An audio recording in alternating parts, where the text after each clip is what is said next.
Technical issues आते हैं तो उसके लिए हमें माफ कीजिए। अब हम कार्यक्रम की शुरुआत करते हैं। नमस्ते, सलाम, आदाब, सत श्री अकाल and a very good evening to all of you. तो दोस्तों, शुरुआत हुई है हसीन शाम की, जो है पुकार के नाम की। बड़े बड़े दिग्गज आए यहाँ, जो दखल लेंगे हमारे काम की। मैं हूँ अनुराधा, इस साल के पुकार यूथ फेलोशिप की बैरफुट रिसर्चर। आज का यह दिन पुकार के फेलोज और पूरी टीम के लिए बहुत ही महत्वपूर्ण और एक्साइटिंग है। हम सभी पुकार के साथ ठीक 1 साल पहले ही जुड़े और देखते ही देखते यह साल सीखते और सिखाते गुजर गया और पता भी नहीं चला। आज का दिन साल भर की मेहनत को आप सबके सामने प्रस्तुत करने का बेहतरीन अवसर है। ये अवसर हमें Tata institute of social science और पुकार, इन दो नामचीन संस्थाओं के कारण मिला है। Tata institute of social science और पुकार का बरसों का रिश्ता है। पिछले 4 सालों से Tata institute of social science of life long learning के साथ पुकार का कोलैबोरेशन है। तो चलिए हम हमारे कोलैबोरेशन के बारे में अधिक जानकारी टीआईएसएस के सीएलएल के प्रोफेसर साइगीता से लेते हैं। Hello hello, am I audible? Yes ma'am. या मुझे सिर्फ ये जानना था कि हमारे शुभदा मैडम आए हैं क्या? Has she join by any chance?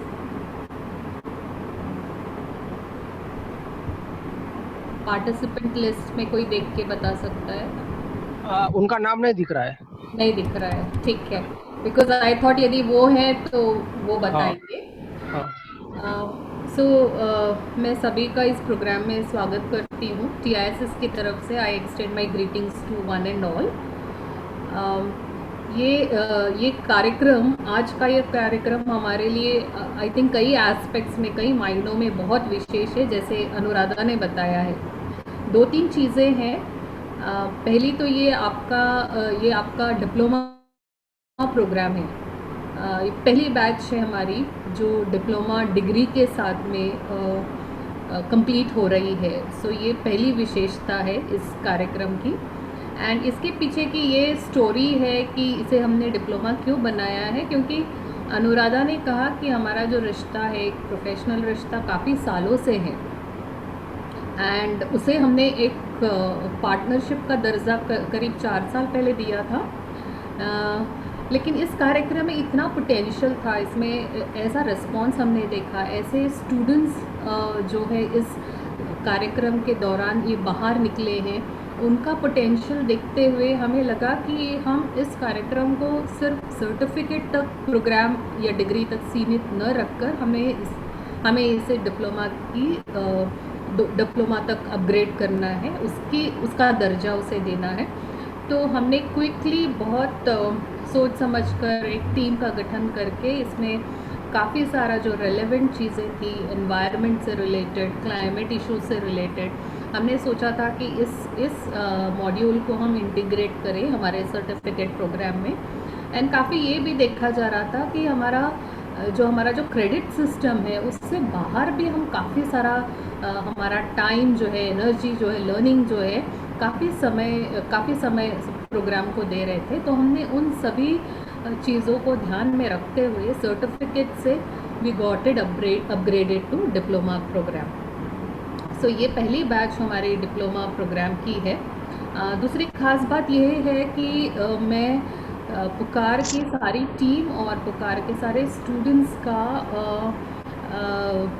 का शुक्रिया मानना चाहूँगी और उन्हें कॉन्ग्रेचुलेट करूँगी, क्योंकि कोविड सिचुएशन के बावजूद, अपनी निजी ज़िंदगियों में परेशानियों के बावजूद जो है इन्होंने इस प्रोग्राम को सक्सेसफुल किया है। लर्निंग के टर्म्स में सारे मॉड्यूल्स के असाइनमेंट्स जो इन्होंने किए हैं, आई थिंक बहुत ही इनक्रेडिबल रहा है। ये इस पीरियड में आई एम श्योर आपके टेक्निकल प्रॉब्लम्स रहे होंगे, काफ़ी सारी दूसरी समस्याएं होंगी, निजी समस्याएं भी होंगी आपकी, बट इन सारी चीज़ों को आपने ओवरकम किया। एंड प्रोग्राम को किस तरह से कंप्लीट करना है, इस पे पूरा फोकस आप लोगों ने लगाया है। तो आपकी मेहनत और पुकार की टीम की मेहनत जो है ये वाकई में काबिल तारीफ़ है। डेफिनेटली हम TISS के कॉन्वोकेशन हॉल को, कन्वेंशन सेंटर को ज़रूर मिस कर रहे हैं। वहाँ पर जो आप रिसर्च के एग्जीबिशन लगाया करते थे कई सालों से, वो भी मिस कर रहे हैं। गर्मा गर्म चाय के साथ समोसे की भी खुशबू मेरे जहन में अभी भी है। But that's okay, I mean it's part of our life. अभी जो आप ग्रेजुएशन सेरेमनी कर रहे हैं, ये अपने आप में बहुत बड़ी बात है। तो इतनी सारी खूबियाँ जो है हमारे इस बैच के साथ में आई है, और आप काफ़ी सक्सेसफुली सारी चीज़ों को कंप्लीट करके आगे बढ़ रहे हैं। और इसकी वजह से हम TISS की तरफ से, हमारी सारी फैकल्टी, हमारे डायरेक्टर की तरफ से आप सभी का शुक्रिया अदा करना चाहते हैं। आप सभी को शुभकामनाएं देते हैं और कॉन्ग्रेचुलेट करते हैं। Thank you so much. Thank you so much, Professor Saigita, for the wonderful speech. अब हम PUKAR, ये 5 अक्षर क्या है ये जानते हैं। पुकार stands for Partners for Urban Knowledge, Action and Research. यह संस्था पिछले 15 सालों से पूरी कामयाबी के साथ यूथ फेलोशिप के जरिए बेयरफुट रिसर्चर बनाने का काम कर रही है। यूथ फेलोशिप प्रोग्राम क्या है ये समझने के लिए लफ्ज कम पड़ जाते हैं, इसलिए हम एक छोटी फिल्म के जरिए इस प्रोग्राम को समझ लेते हैं।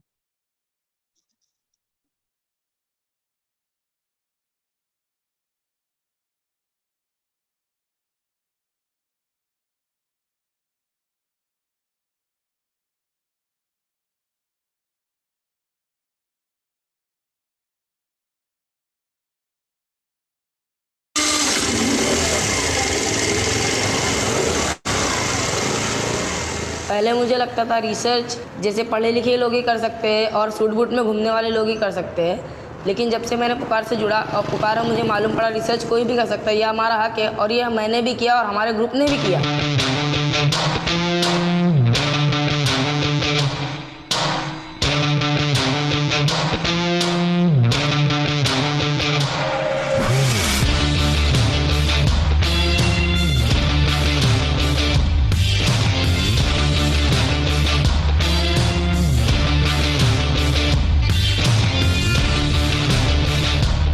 हमारे देश और दुनिया को बदलने की ताकत इस असीम युवा शक्ति में है और इसी ऊर्जा को दिशा और मार्गदर्शन देने का काम पुकार कर रहा है। पुकार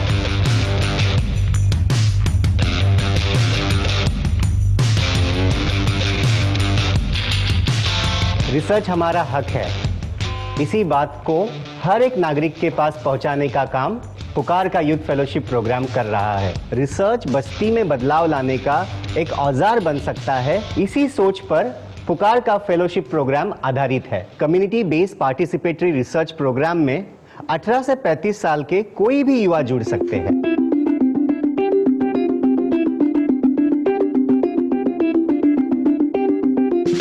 हम दोस्तों ने मिलकर एक ग्रुप बनाया है जो कि गोवंडी की बस्ती शांति नगर में है। हमारे बस्ती में काम करने वाली अपनाले NGO से पुकार यूथ फेलोशिप के बारे में पता चला और हम पुकार के साथ जुड़ गए। हम जिस बस्ती में रहते हैं उस बस्ती में काफ़ी सालों से पानी की समस्या है और हम इसे बचपन से फेस करते हुए आ रहे हैं। जैसे कि हम स्कूल जाते हैं तो उससे पहले हमें पानी भरना होता है, जिस वजह से हमें कभी कभी स्कूल में देरी हो जाती है और हमें पीले पानी का भी इस्तेमाल करना पड़ता है, जो हमारी हेल्थ पर काफ़ी असर पड़ता है। हमने अपना रिसर्च कम्युनिटी में ले आके कम्युनिटी इवेंट किया जब, तो लोगों को हमने बताया कि पानी आपका हक है और आर्टिकल 21 भी यही कहता है, तो लोगों ने हमारी बात सुनी और हमसे जुड़े।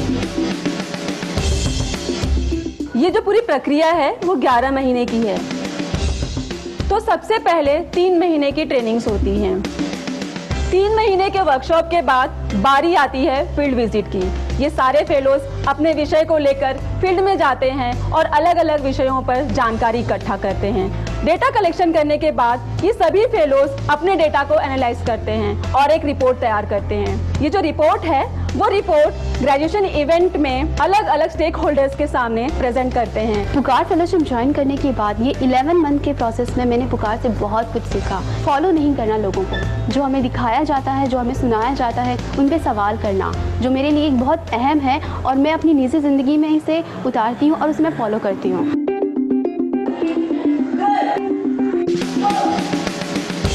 जब मैं रिसर्च कर रहा था उस दौरान मैं अपने आप को इतना चेंजेस लाए, जैसे कि इंटरव्यू लेते हैं किस तरह लेते हैं, किस तरह क्वेश्चनर बनाया जाता है, या फिर अगर इंटरव्यू ले लिया गया है तो उसमें डेटा एनालाइज किस तरह करते हैं, एफजीडी का डेटा या फिर इंटरव्यू का डेटा किस तरह एनालाइज किया जाता है, वो मैंने सीखा। उसके बाद एक रिपोर्ट बनाना, ये मैंने जाना। उसके बाद रिपोर्ट बनाने के बाद मैं बड़े लेवल पे जैसे पूना हो गया या फिर ग्रेजुएशन इवेंट में मैं अपने आप रिपोर्ट प्रेजेंट दिया। ऐसे मौके मुझे मिले जिसके लिए मैं बहुत ही अपने आप को लक्की मानता हूँ। पिछले 13 साल से पुकार का यूथ फेलोशिप प्रोग्राम चलते आ रहा है। अब तक 3000 से भी ज़्यादा युवकों ने इसमें भाग लिया है और 300 से ज़्यादा रिसर्च किए हैं। इस फेलोशिप में हमने ये भी देखा है, जो यूथ बात करने के लिए डरते हैं, यही यूथ फेलोशिप प्रोग्राम के बाद अपने ही कम्युनिटी में लीडर्स बनते हुए हमने देखे हैं। हमने ये रिसर्च जब इन ग्रुप्स के सामने रखा तो हमने उनमें पॉजिटिव चेंजेस देखे। वो बहुत सकारात्मक और संवेदनशील थे इन स्टूडेंट्स के प्रति। इस बात की हमें बहुत खुशी है। और एक खुशी की बात ये भी है, मैं यहाँ रिसर्चर बन के आई थी, पर अभी मैं एलम मेंटर भी हूँ। मतलब जो नए रिसर्चर्स आते हैं मैं उनको उनकी रिसर्च में मदद भी करती हूँ। पिछले 13 सालों से पुकार अपने समाज को एक बेहतर समाज बनाने में जुटा है और पुकार के इस काम को फैलाने के लिए दूर दूर से मांगे आ रही हैं, जिन्हें पूरा करने के लिए पुकार हमेशा तत्पर है।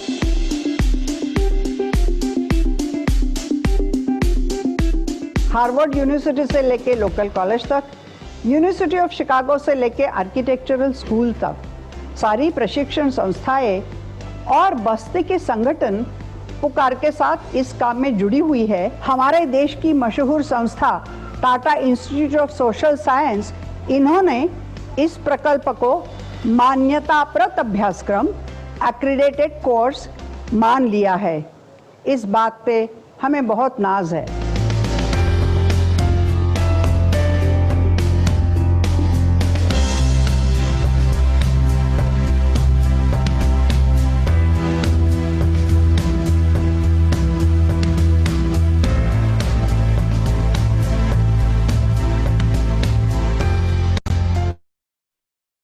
Wow, what a film. आपने अभी जो इस फिल्म में देखा है, इसी प्रक्रिया से हम सब गुजर चुके हैं। पुकार से हमने बहुत कुछ सीखा है जो हमने स्कूल या कॉलेज में नहीं सीखा। वर्ल्ड इकोनॉमिक फोरम के जरिए युवाओं की कामयाबी के लिए जो स्किल होना जरूरी है, वो सब हमने यूथ फेलोशिप के दौरान सीखे, जैसे कि analytical thinking, active listening, innovation, complex problem, location and problem solving, team work, empathy, inclusivity, rational thinking और आखिरी इमोशनल इंटेलिजेंस, जिसके बिना हमारा बदलाव अधूरा रह जाता है। पुकार का प्राथमिक उद्देश्य हमेशा ये रहा है कि लोग समझे कि रिसर्च सबका अधिकार है और सेल्फ और कम्युनिटी ट्रांसमिशन का बेहतरीन औजार है।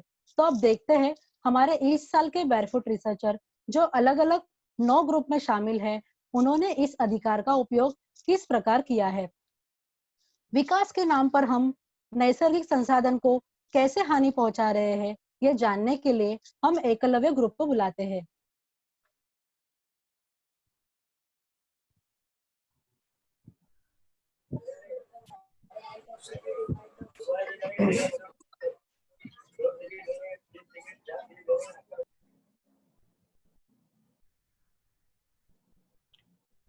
नदी को बहने दो, शब्द स्वरों के खोलने दो, उसका रुक जाना एक खतरे का संकेत है। ये इस बात का सबूत है कि नदी हुई समाप्त और बच गया कचरे का ढेर है। गुड इवनिंग, मैं प्रसन्न शिखरे एकलव्य रिसर्च ग्रुप से आपका स्वागत करता हूं। हमारे ग्रुप में कुल मिलाकर 9 लोग हैं और मजे की बात यह है दोस्तों कि हम 9 लोग 2 अलग अलग ग्रुप से मिलकर एकलव्य बने। रिसर्च टॉपिक की खोज करते समय ये बात हमारे ध्यान में आई कि मुंबई में कुल मिलाकर 4 नदियां हैं और चारों नदियां प्रदूषित हो चुकी है। उन चारों में से रिसर्च के लिए हमने पोयसर नदी को चुना। हमारे रिसर्च टॉपिक का नाम है rediscovering Mumbai forgotten Poisar river. Next, Poisar नदी का उगम संजय गांधी नेशनल पार्क में होता है, वहीं से वो मारवे के समुंदर को जाके मिलती है। नेक्स्ट, जैसा कि आप देख सकते हैं, नदी नेशनल पार्क से निकलते समय बिल्कुल भी प्रदूषित नहीं है, लेकिन जैसे ही उसका बहाव नेशनल पार्क से बाहर आता है, उसका प्रदूषण चालू होता है। नेक्स्ट, 1947 में शहनाई नाम की एक मूवी आई थी। उसके गाने में पोयसर नदी में कमल के फूल खिले हुए दिखाए गए हैं। तब राजा की तलैया में सोने की मछलियां थी। नेक्स्ट, लेकिन अब सिर्फ प्लास्टिक की थैलियां बची है। नेक्स्ट, हमारे रिसर्च के उद्देश्य नदी का प्रदूषण क्यों हो रहा है, उसके कारण क्या है, ये जानना, नदी और लोगों के बीच के इंटरेक्शन को समझना, पोयसर नदी के ऊपर इंप्लीमेंट किए हुए प्लान्स एंड पॉलिसीज को समझना, ये है। Next,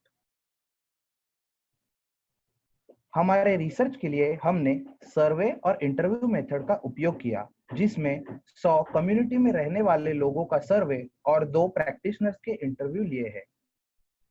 Jasleen, next slide. अब हम बढ़ते हैं हमारी रिसर्च की मेजर फाइंडिंग्स की तरफ। हमने इस मेजर फाइंडिंग्स को 3 हिस्सों में डिवाइड किया है। पहला, deteriorating condition of river and its causes. हमें जानना था कि पोयसर नदी की ये हालत क्यों है और इसके पीछे के कारण क्या है।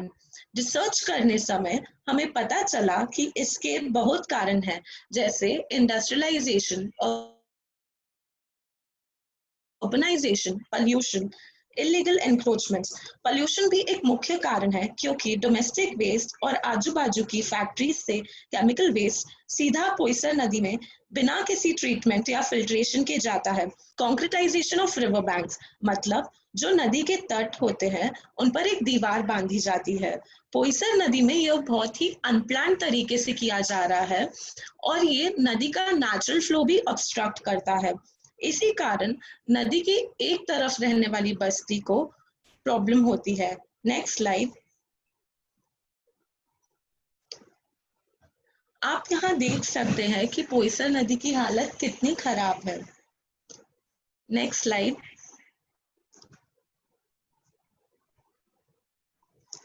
हमारा सेकंड मेजर फाइंडिंग था interaction between community and Poisar river.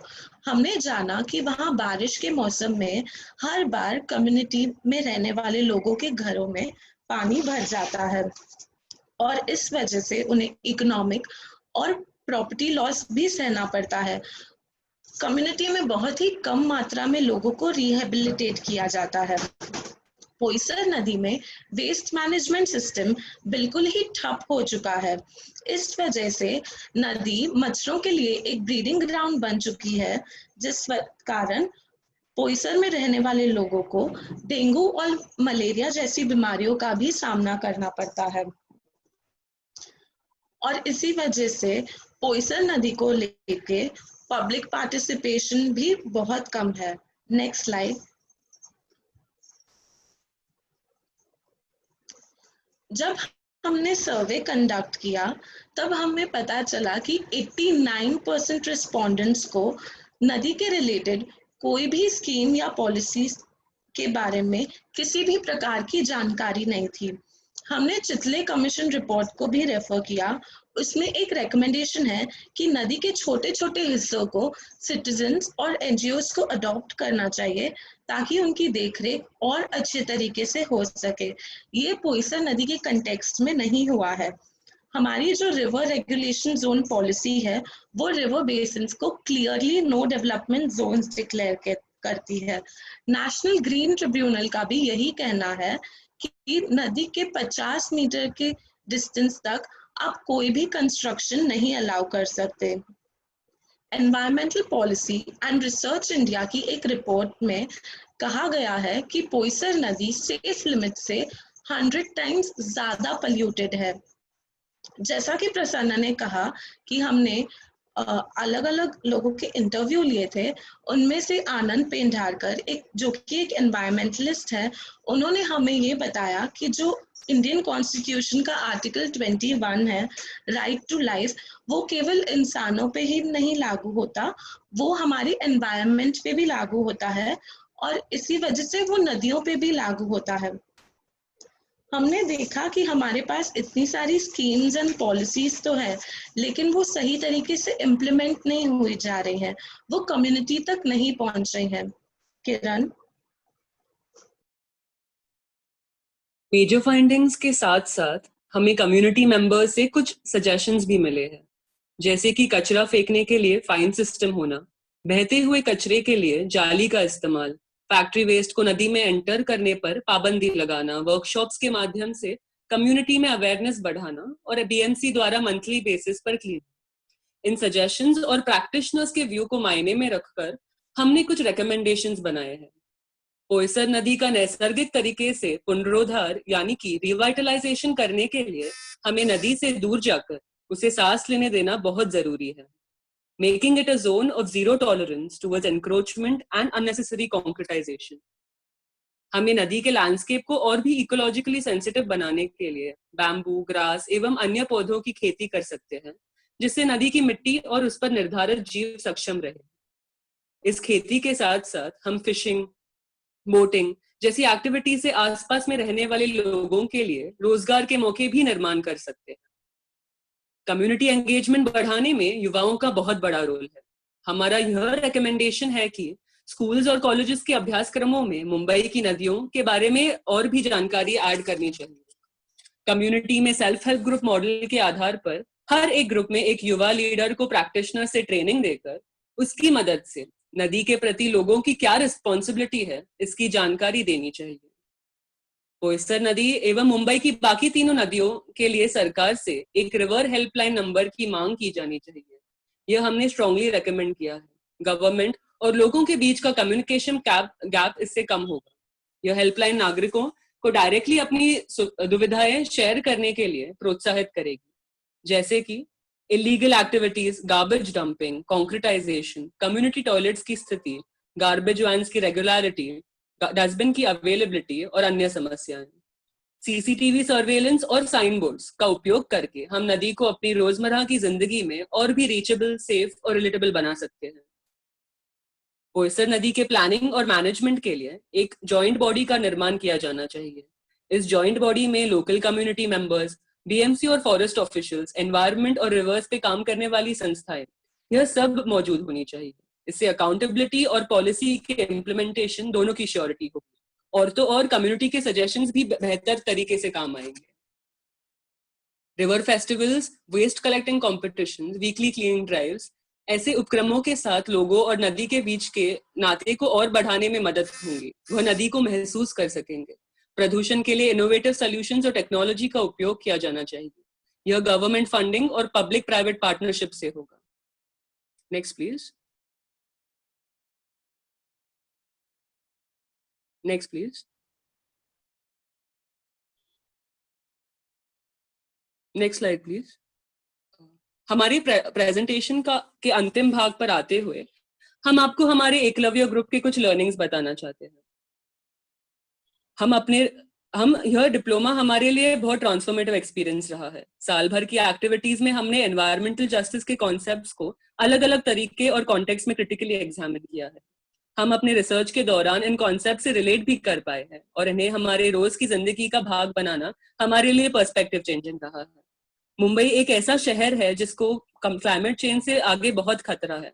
इसीलिए हमारे लिए यह बहुत महत्वपूर्ण था कि हम मुंबई की नदियों और सस्टेनेबल डेवलपमेंट के बीच के इन कनेक्शंस को समझ सकें। Just like personal is political, हमारा मोटो है एनवायरमेंटल इज पर्सनल। एनवायरमेंट केवल किताब तक सीमित नहीं होना चाहिए, बल्कि हमें उससे हमारी सोसाइटी के हर हिस्से में पर्सनल लेवल पे समझना अनिवार्य है। Keeping this in mind, we aim to fulfill our role as barefoot researchers through our advocacy initiatives. हम मुंबई के नागरिकों तक हमारे social media campaigns, articles, blogs और वीडियो के माध्यम से हमारी रिसर्च फाइंडिंग्स बताएंगे और हमारी पोयसर नदी की स्थिति पर जागरूकता निर्माण करेंगे।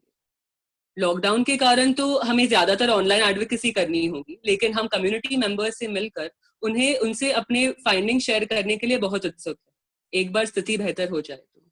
Next slide please. यह हमारे फील्ड विजिट्स और कम्युनिटी में सर्वे करते समय के कुछ फोटोज हैं। Next slide please. और ये हमारे पूरे रिसर्च जर्नी के हमारे ग्रुप एकलव्य ग्रुप ने कुछ जो यादगार लम्हे साथ गुजारे हैं उनके कुछ photos. We are extremely grateful to Pukar and TISS for this great opportunity. Thank you everyone. Thank you Eklavya group.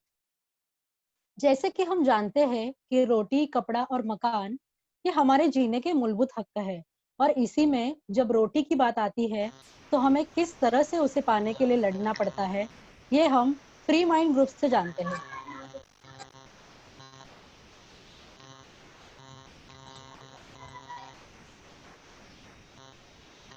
Hello everyone, हमारे ग्रुप का नाम फ्री माइंडेड ग्रुप है।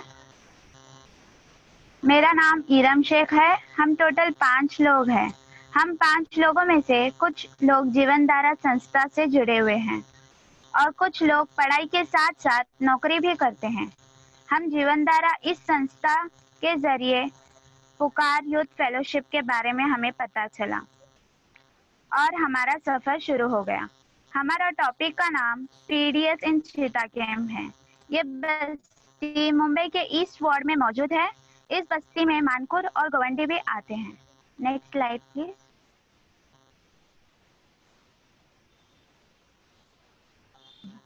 पीडीएस यानी पब्लिक डिस्ट्रीब्यूशन सिस्टम है क्या? अगर हम आम लफ्जों में कहें तो ये सरकार द्वारा गरीबों को राशन देने का एक सिस्टम है। काफी विषयों पर चर्चा करने के बाद हमने इस टॉपिक को चुना क्योंकि यह टॉपिक हमारे खुद कम्युनिटी और घर से जुड़ा हुआ है। हमने अपने घरों में आने वाले राशन देखे, उसकी क्वालिटी भी ऑब्जर्व की, पड़ोसियों से बातचीत की, उनसे समस्या जाना, फिर हम इस विषय पर रिसर्च करना शुरू किया। हमने जो ऑब्जेक्टिव्स चुने हमारे रिसर्च के लिए वो ये है: पब्लिक डिस्ट्रीब्यूशन कैसे काम करते हैं ये जानना, चीता कैंप में पब्लिक डिस्ट्रीब्यूशन का इम्प्लीमेंटेशन कैसे हो रहा है ये समझना, कम्युनिटी और सोसाइटी में पीडीएस को लेकर क्या प्रॉब्लम्स हो रहे हैं उनको समझना, पब्लिक डिस्ट्रीब्यूशन सिस्टम के इफेक्टिव इम्प्लीमेंटेशन के तरीके को समझना। Next slide. Good evening everyone, मेरा नाम जमीला है। हमारे टॉपिक में हमने क्वालिटेटिव एंड क्वांटिटेटिव दोनों डेटा की ज़रूरत थी क्योंकि कुछ सवाल ऐसे थे जिनका हमें आंकड़ा जानना था और कुछ सवाल ऐसे थे जिनके बारे में हमें डिटेल इन्फॉर्मेशन चाहिए थी। इसलिए हमने सर्वे और इंटरव्यू दोनों ही मेथड को चुना। हमने कुल 105 लोगों के सर्वे लिए जिनके पास राशन कार्ड थे। जिनके पास राशन कार्ड नहीं था हमने उनका इंटरव्यूज़ लिए। हमने एक एनजीओ और एक्सपर्ट्स और नगर सेवक का इंटरव्यू भी लिया। Next slide please. हमें जो रेस्पोंडेंट्स मिले उनमें से 64% मुस्लिम, 32% हिंदू और 4% दूसरे धर्म के लोग मिले। हमने जितने लोगों के सर्वे लिए उनमें से 71% लोगों के खुद के घर थे और 29% लोग रेंट पर रहते थे, जिसकी बड़ी वजह ये थी कि जो रेंट पर रहते थे उनके पास राशन कार्ड नहीं थे क्योंकि उनके मकान मालिक ने परमिशन ग्रांट नहीं किया था। Next slide please. सर्वे से हमें ये पता चला कि बस्ती में रहने वालों की फैमिली बड़ी है पर उनमें कमाने वाले ज़्यादातर एक ही है। हमारे 105 के सर्वे में हमें 77% ऐसी फैमिली मिली जिनके घर में कमाने वाला सिर्फ एक ही है। Next slide please. हमारे सर्वे में 98% ऐसे मिले जिनके पास ऑरेंज राशन कार्ड है। पीले और सफ़ेद राशन कार्ड वाले केवल एक ही मिले, यानी कि 1% ही मिले, यानी कि एक ही मिले। मैं थोड़ा इन कार्ड्स के बारे में आपको बताना चाहूँगी। हमारे यहाँ अबव पॉवर्टी लाइन और बिलो पॉवर्टी लाइन के राशन कार्ड्स हैं। पीला राशन कार्ड जिसकी एनुअल इनकम 15,000 से कम होती है वो बिलो पॉवर्टी लाइन में आते हैं। ऑरेंज राशन कार्ड की इनकम 15,000 से 1 लाख है। सफ़ेद राशन कार्ड की इनकम 1 लाख होती है और ये अबव पॉवर्टी लाइन में आते हैं। राशन कार्ड बनाने का खर्च जब हमने पूछा तो 41 लोगों ने कहा कि उन्हें याद नहीं है क्योंकि उनका राशन कार्ड बहुत पुराना है, और बाकी लोगों ने जो खर्च बताया वो तकरीबन 5,000 से 15,000 तक था। जबकि हमने एक्सपर्ट द्वारा ये जाना कि बीपीएल कार्ड के लिए 10 रुपये, ऑरेंज कार्ड के लिए 20 रुपये, एपीएल कार्ड के लिए 50 रुपये और फॉर्म के लिए 2 रुपये लगते हैं। Next slide please.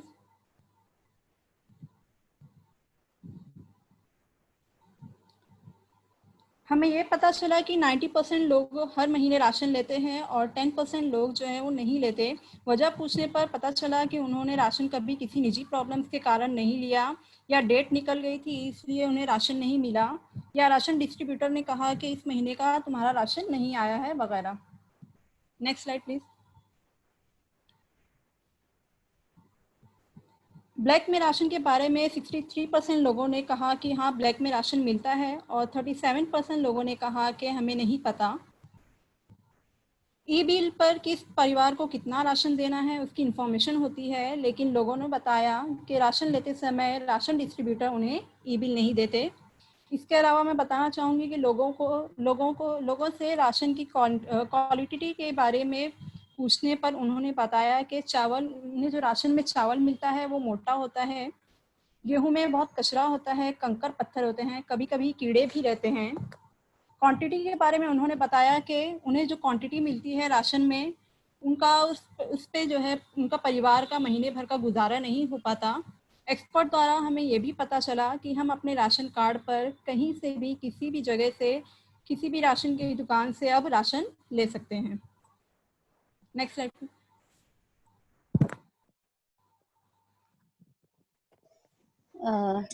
ये हमारे कुछ फोटोज हैं जो हमने फील्ड वर्क और मीटिंग के दौरान लिए थे। Next slide please. हमारे रिसर्च में आए हुए कुछ सुझाव। हमारे रेस्पोंडेंट्स का ये सुझाव है कि उन्हें जो राशन मिलता है उसकी क्वालिटी अच्छी हो और क्वांटिटी भी ज़्यादा हो ताकि उनके परिवार के हिसाब से पूरे महीने चल सके। हमारा दूसरा सुझाव ये है कि लोगों से हमें ये जानकारी प्राप्त हुई कि राशन में गेहूं, चावल के अलावा दाल भी कभी कभी मिलता है। लोगों की ये अपेक्षा है कि उन्हें हर महीने दाल और इसके अलावा खाने का तेल, घासलेट और नमक भी मिलना चाहिए। हमारा तीसरा सुझाव ये है कि लोगों को राशन कार्ड बनाने या राशन कार्ड कैसे अपडेट करना है ये जानकारी पीडीएस सिस्टम पर काम करने वाले कर्मचारी और पीडीएस इस विषय पर काम करने वाले संस्था के जरिए विस्तार से मिलनी चाहिए। लोगों में जागरूकता की जाए ताकि कोई उन्हें ठग ना सके। हमारा चौथा सुझाव ये है कि दुकानदार ने पीडीएस से जुड़ी हुई जानकारी और सरकार द्वारा आई हुई नई योजनाओं के बारे में लोगों को जानकारी पहुंचानी चाहिए, जैसे कि एक परिवार में एक सदस्य के पीछे कितना राशन मिले और राशन में हर महीने आने वाली चीजों के बारे में भी बताए। Next slide please. इस रिसर्च के दौरान हमें कुछ चैलेंजेस भी आए। उसमें ये प्रमुख ये है, जैसे कि जब हम डेटा कलेक्ट कर रहे थे उस समय एनआरसी और सीएए इस मुद्दे पर बस्ती के लोगों में काफी बेचैनी थी। इस माहौल में हमें कई सारी परेशानियों का सामना करना पड़ा। कम्युनिटी के लोग हमें सर्वे देने से साफ इनकार कर रहे थे। हमारे पेरेंट्स भी हमें इस दौरान डेटा कलेक्शन की इजाजत नहीं दे रहे थे। हमने लोगों और अपने पेरेंट्स को रिसर्च के बारे में बताकर उनके साथ उनका भरोसा जीता, और इस तरह हमने अपने डेटा कलेक्शन का मुश्किल सफर तय किया और डेटा कलेक्शन का काम पूरा हुआ। डेटा कलेक्शन के बाद जब डेटा एनालिसिस और रिपोर्ट राइटिंग की बारी आई तब लॉकडाउन की वजह से हमें मिलकर काम करना मुश्किल था। हमने हमारा ये काम ऑनलाइन और कॉन्फ्रेंस कॉल के जरिए पूरा किया। Next slide please. इस 1 साल के सफर में हमने ये जाना कि एक दूसरे को समझने के लिए और समझाने के लिए कम्युनिकेशन कितना मायने रखता है। इसके साथ ही हमने अपने अंदर लीडरशिप स्किल का विकास हो रहा है, ये महसूस किया है। हमने इस रिसर्च के सफर में खुद में कई सारे बदलाव देखे हैं, जैसे कि ऑब्जर्वेशन करना, डिसीजन मेकिंग और डेटा एनालिसिस किस तरह से करते हैं। हम जिस एनजीओ में काम करते हैं वहाँ पर ये सारे स्किल हमें बहुत ही मददगार साबित हुए। Next slide please. Thank you हमें इतना समय देने के लिए। Thank you free mind group. रोटी कपड़ा मकान, बिजली सड़क पानी, इसी के साथ अगर शौचालय जैसी सुविधा ना हो तो किस तरह का जीवन हो जाता है, ये जानते हैं हम उड़ान तरंग ग्रुप को और उसके लिए हम उड़ान तरंग ग्रुप को बुलाते हैं।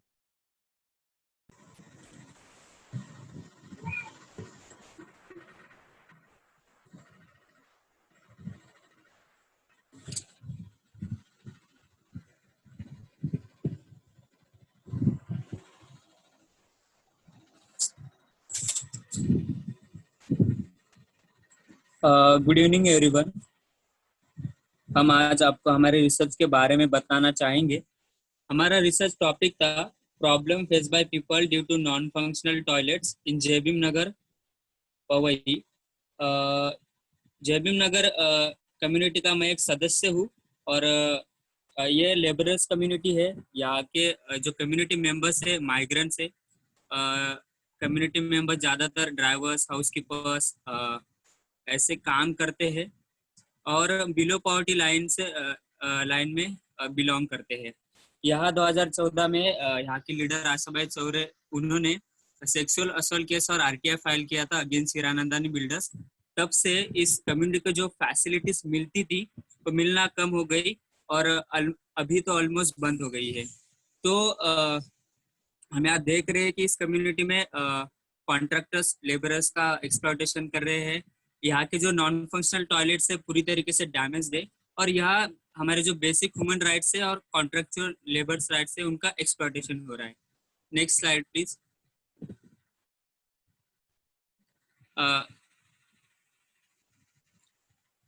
Next slide. हमारे रिसर्च के ऑब्जेक्टिव्स कुछ इस तरह थे। हम जानना चाहते थे कि इस कम्युनिटी में रेडिली एक्सेसिबल, सफिशिएंट और यूजेबल टॉयलेट्स क्यों नहीं है। नॉन फंक्शनल टॉयलेट्स के कारण यहाँ कम्युनिटी मेंबर्स कौन सा प्रॉब्लम फेस कर रहे हैं। ओपन डेफिकेशन के कारण एनवायरनमेंट पे कैसा नेगेटिव इम्पैक्ट पड़ रहा है। पवे एक वेल प्लान्ड एरिया है, ऐसे एरिया में प्रॉब्लम क्यों एग्जिस्ट हो रहा है, इन सबको एनालाइज करना और एक सस्टेनेबल सॉल्यूशन पर आना। Next over to Shivnarayan. हमारे रिसर्च में हमने मुख्य तौर पर क्वांटिटेटिव रिसर्च मेथड का उपयोग किया, but at the same time हमने ओपन एंडेड क्वेश्चन सर्वे में डाल के और कम्युनिटी लोगों से बातें करके उसे डीपर इनपुट दिया और उसे एक क्वालिटेटिव आउटलुक भी दिया। हमारे रिसर्च में हमने 200 लोगों का सर्वे किया जिनमें 100 मेल और 100 फीमेल थे। हमारे मुख्य तौर पे हमने हमारे रिसर्च में 3 टूल्स का उपयोग किया जिसके तरीके से हमने डेटा कलेक्शन किया: ऑब्जर्वेशन मेथड, सर्वे मेथड और community mapping. Next slide please. जय भीम नगर कम्युनिटी में नॉन फंक्शनल टॉयलेट होने के कारण कई सारी परेशानियां होती है, जैसे कि ओपन डेफिकेशन होने की वजह से कई सारे बच्चे बीमार पड़ते हैं, एनवायरनमेंट पे बुरा असर पड़ता है और बच्चे माल नरिशमेंट के भी शिकार होते हैं।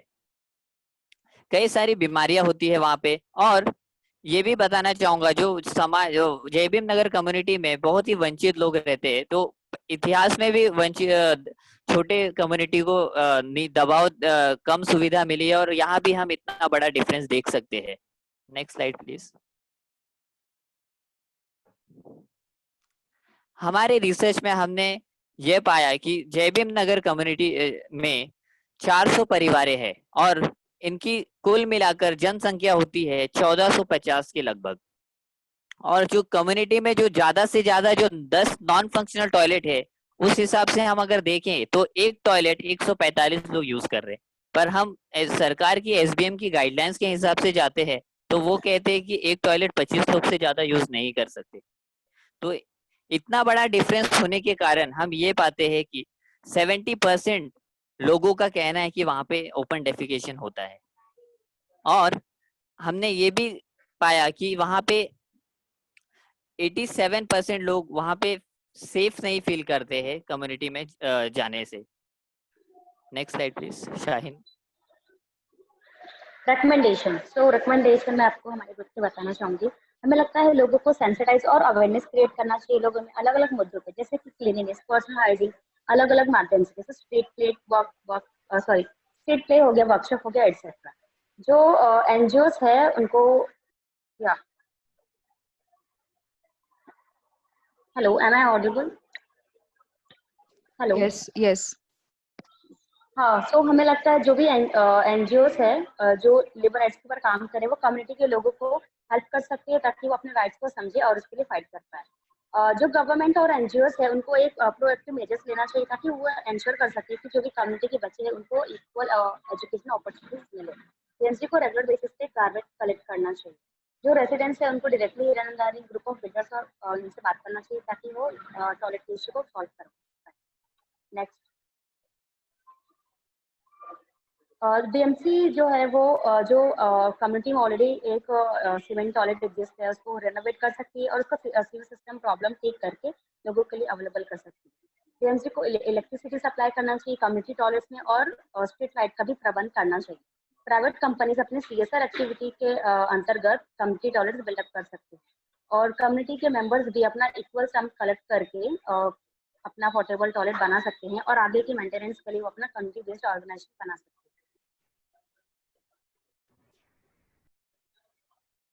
Over to Karan. नेक्स्ट, हाँ, हमारे लर्निंग्स के बारे में हमने एक वीडियो बनाया है, हम आप सबको दिखाना चाहेंगे।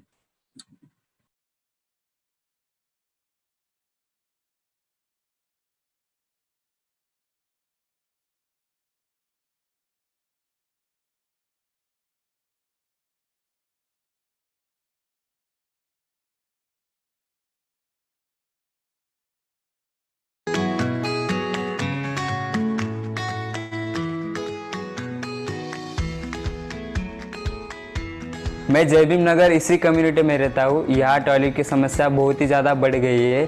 यहाँ बच्चे, बूढ़े, यूथ भी इस समस्या से जूझ रहे हैं। यह समस्या इतनी बढ़ गई कि महिलाएं रात को खाना कम खाती है क्योंकि उनको रात को टॉयलेट न जाना पड़े। जब मैं इस कम्युनिटी में आया और देखा इस समस्या को, तब मैं हैरान हो गया कि पवई जैसे इलाकों में इस तरीके की समस्या कैसे हो सकती है। तब हम सभी ग्रुप के मेंबर ने डिसाइड किया कि हम इसी समस्या को हमारा रिसर्च टॉपिक बनाएंगे और इसी मुद्दे पे हम काम करेंगे। मैंने ये सीखा कि अगर रिसर्च करना है तो हमें हमारा माइंड हमेशा ही ओपन रखना होगा, क्योंकि सिर्फ अपने नजरिए के बेस पे हम रिसर्च नहीं कर सकते। अगर हम टीम में काम कर रहे हैं तो सबका नजरिया अलग होगा, क्योंकि हर एक इंसान अलग है। तो हमें ये समझना बहुत ही ज्यादा जरूरी होता है।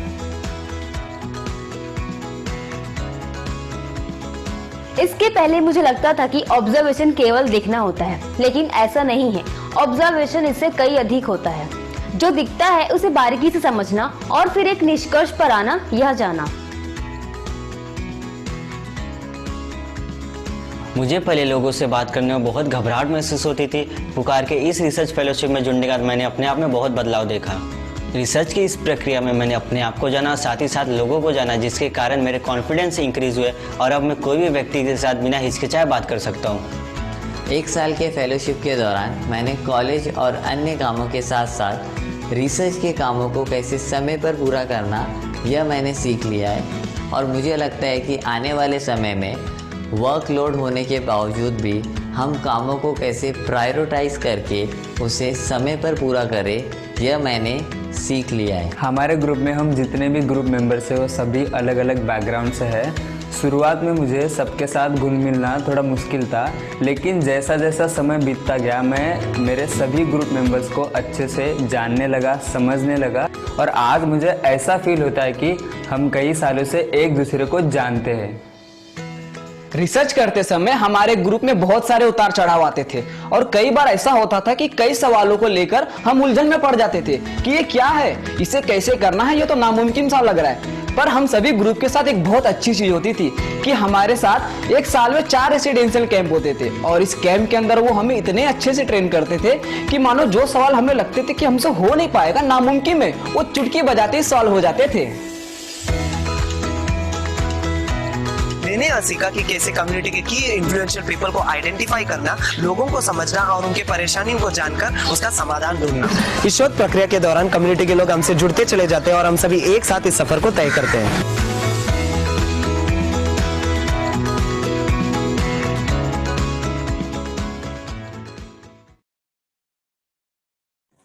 Thank you so much. Thank you उड़ान तरंगू। हमने ये देखा है कि मूलभूत सुविधा मिलने के लिए भी हमें कितने मुश्किलों का सामना करना पड़ता है।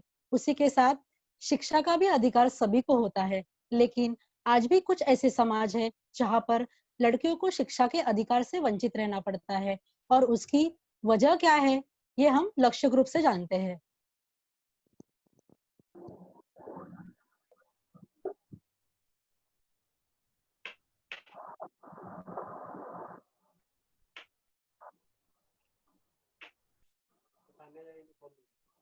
हमारे ग्रुप का नाम लक्ष्य है। हम कुल 6 सदस्य हैं।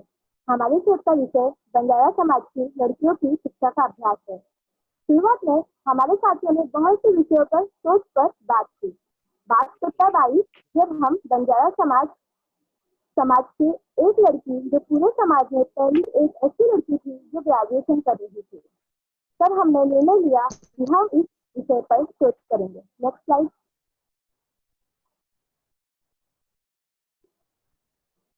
इस शोध के पीछे हमारा उद्देश्य था कि हम बंजारा समाज के बारे में और जान सके, बंजारा समाज की लड़कियों की शिक्षा का स्तर जान पाए और इसके कारण जान पाए। Next slide.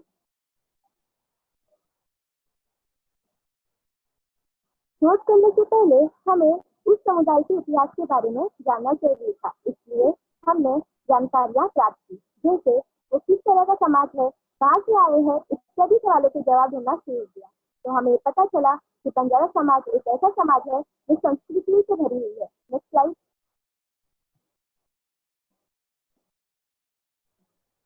यह समाज पहले जंगलों में स्थित थे। इन्हें आदिवासी, लामड़ी और लामड़ी भी कहा जाता है। यह लोग सजने धजने के लिए आभूषण का उपयोग करते हैं, जो वो स्वयं बनाते थे। इनका आभूषण कांच, कौड़ियों और चीनी से बना हुआ होता है।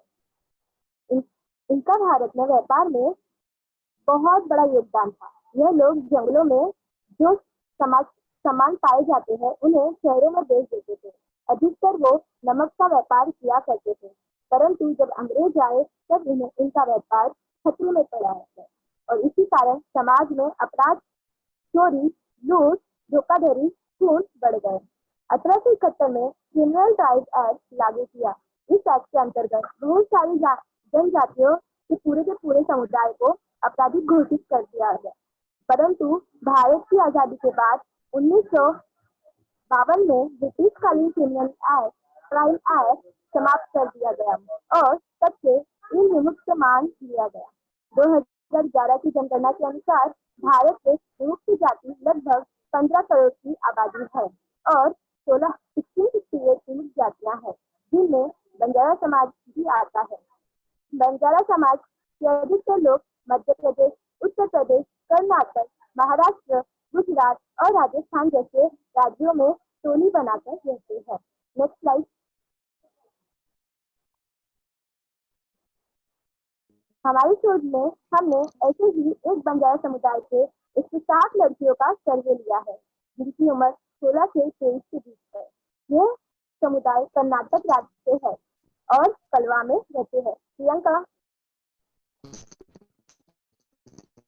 Next slide please. हमने हमारे शोध में यह पाया कि 50% ऐसी लड़कियां हैं स्कूलिंग में और हैं, उनमें से भी बच्ची यानी 10वीं तक की पढ़ाई पूरी की। 10% लड़कियां ही हैं जिन्होंने और केवल तक पढ़ पाई हैं। राइट।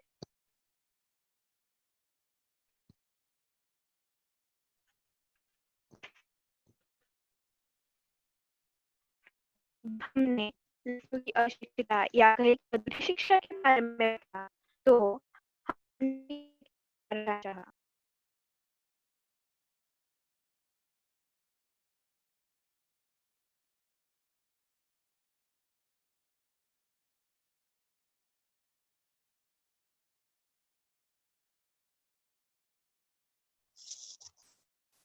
हेलो प्रियंका।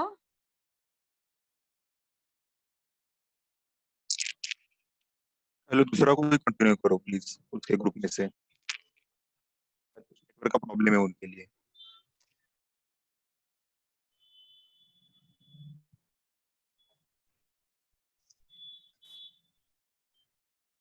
जैसे कि हमने शुरुआत में ही कहा कि हमारे बैरफुट रिसर्चर अलग अलग मुंबई के इलाके में रहते हैं, इसके लिए इंटरनेट कनेक्टिविटी के इशू आ सकते हैं।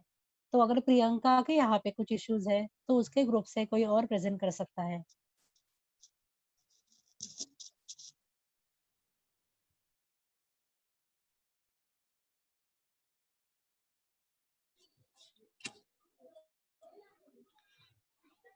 हमने हमारे शोध में ये पाया कि 50% ऐसी लड़कियां हैं जो आज तक कभी स्कूल ही नहीं गई, और जो 50% स्कूल जाती हैं उसमें से भी केवल 32% लड़कियां अपनी प्राथमिक शिक्षा यानी 1st to 7th तक ही पढ़ पाती हैं। 10% लड़कियां अपनी 10th तक ही पढ़ पाती हैं और केवल 4% लड़कियां ही ग्रेजुएशन तक पढ़ पाती हैं। जब हमने लड़कियों की अशिक्षित या कहे कि अधूरी शिक्षा के बारे में पता चला, तो हमने इसके पीछे का कारण जानना चाहा, और हमने ये पता चला कि 70% लड़कियां के घर वाले ही उन्हें पढ़ने नहीं देते। वो बचपन से ही अपने माता पिता के साथ काम करते हैं और इसलिए उन्हें पढ़ने का मन नहीं होता, और यदि पढ़ने का मन भी होता है तो नहीं पढ़ पाती हैं। यही 18% लड़कियां ऐसी हैं जो आर्थिक कारण के नहीं पढ़ पाती हैं। 5% लड़कियां ऐसी हैं जो खुद ही नहीं पढ़ना चाहती, और ऐसी 5% लड़कियां आए कारण जैसे परिवार में कोई दुर्घटना, बार बार संतुलन होने की वजह से नहीं पढ़ पाते हैं, और 2% लड़कियां ऐसी भी हैं जिन्होंने कोई कारण बताया ही नहीं है। इन सभी कारणों के साथ शादी, नेक्स्ट स्लाइड प्लीज। इन सभी कारणों के साथ शादी भी एक ऐसा कारण है जो लड़कियों की शिक्षा में बाधा देता है। लगभग 58% लड़कियां की शादी 18 वर्ष में होने से पहले ही करवा दी जाती है। Next slide please. सुझाव। हमारा सुझाव परिवार के लिए है। बंजारा समाज के लड़कियों के माता पिता को अपने लड़कियों को विद्यालय भेजना चाहिए। उन लड़कियों की शादी कम उम्र में नहीं करानी चाहिए। लड़कियों को पढ़ाने के लिए समय देना चाहिए, ना कि काम कराना चाहिए। दूसरा सुझाव हमारा सरकार के लिए है। सरकार को ये ध्यान देना चाहिए कि जो योजनाएं लड़कियों की शिक्षा के लिए बनाए गए हैं वो उन तक पहुंचे। सरकारी विद्यालय, आंगनवाड़ी खोलना चाहिए और ध्यान देना चाहिए कि वो सही तरीके से काम करें। तीसरा सुझाव हमारा समाज के लिए। समाज के लोगों को लड़कियों की शिक्षा के प्रति जागरूक होना चाहिए। उन्हें उनके समाज में जागरूकता फैलानी चाहिए और लाइब्रेरी या ओपन स्कूल जैसी व्यवस्था करानी चाहिए। Next slide please. स्किल्स। इस शोध में हमने बहुत कुछ सीखा है, जैसे कम्युनिकेशन स्किल।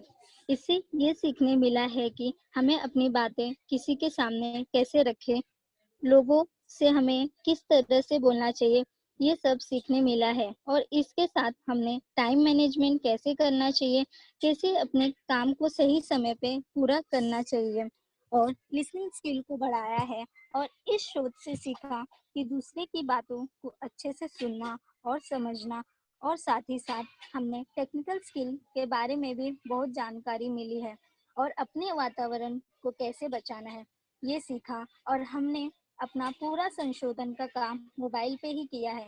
कोरोना के कारण सबको घर पे बैठकर काम करना पड़ रहा है, इस स्थिति में टेक्निकल स्किल संशोधन के लिए बहुत ही महत्वपूर्ण साबित हो रही है। हमारे संशोधन के दौरान हमने बहुत कुछ सीखा है। Next slide please. धन्यवाद। Thank you. Thank you Lakshya group. हमने लड़कियों की शिक्षा के बारे में तो जान लिया, लेकिन कॉलेज की शिक्षा लेने वाले युवाओं की मानसिक स्थिति किस तरह की है और कोविड की वजह से कौन से हालात से वो गुजर रहे हैं, ये जानने के लिए हम MLM ग्रुप को बुलाते हैं।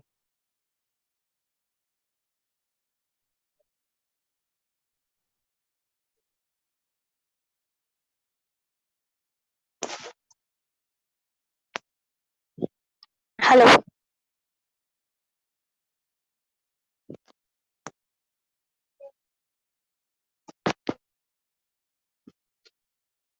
Am I audible? Hello. Hello. Yes, yes. Okay. Good evening, everyone. My name is Nikita Mane. Our group name is MLM, Minority Life Matter. In our group, there are 7 members. We all are from Bhavans College, pursuing BSc. Our research topic is stresses among college-going students. What is stresses? Stresses is things which lead us to stress out. We selected this topic as it connects to our life very well and student out there. Next slide. What is mental health? Mental health includes our emotional, psychological, and social well-being. It also affects how we think, feel, and act. It also helps determine how we handle stress. Mental health is very important at every stage of life. What is stress? Stress is uncertain reaction to external or internal factor. There can be many causes of stress as college, family, relation, etc. How it is related. Despite being unpleasant, stress in itself is not an illness, but there are connections between stress and mental health condition, which includes depression, anxiety, etc. Next slide. Our objective. Next slide. Our objective was to understand the causes of stress, to understand the impact on students, to understand the coping mechanism. Our method was survey method, and we conducted this with the help of Google Form, and our sample size was 315. Academic stress. What is academic stressors? Academic stressors is the stress related to our studies and college. According to a survey, majority of students have said that there is no proper guidance for choosing career. We all know that pressure related to study has been imposed on the student. Appearing for exam is also a major factor which leads to student to stress out. Before our survey, one of our assumption was students face stress due to no proper guidance, and here in the finding that actually majority of students do not get proper guidance, which leads them to stress. Here our assumption is true. It has been seen that Indian education system give more preference to marks rather than the education. Here, just a piece of paper decides someone's future. Because of the COVID, many people were stressed out, and the TY students are still stressed because they don't know whether they are going to give exams or not, which is leading them to a stressful situation. And we found that students face problem mostly in college. Next slide. Family stressor. It is no secret that parents are the primary influence in every children's life. Even though 98.7% students have good relationship with their parents, but when students were asked where they face the problem in their life, family was the second highest choice with the 33%. With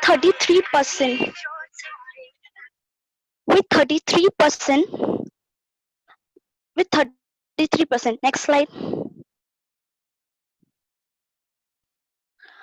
As you can see in the image, what is body image issue? How people see themselves refer to an unrealistic view of how someone see their body. 78.4%, which is not.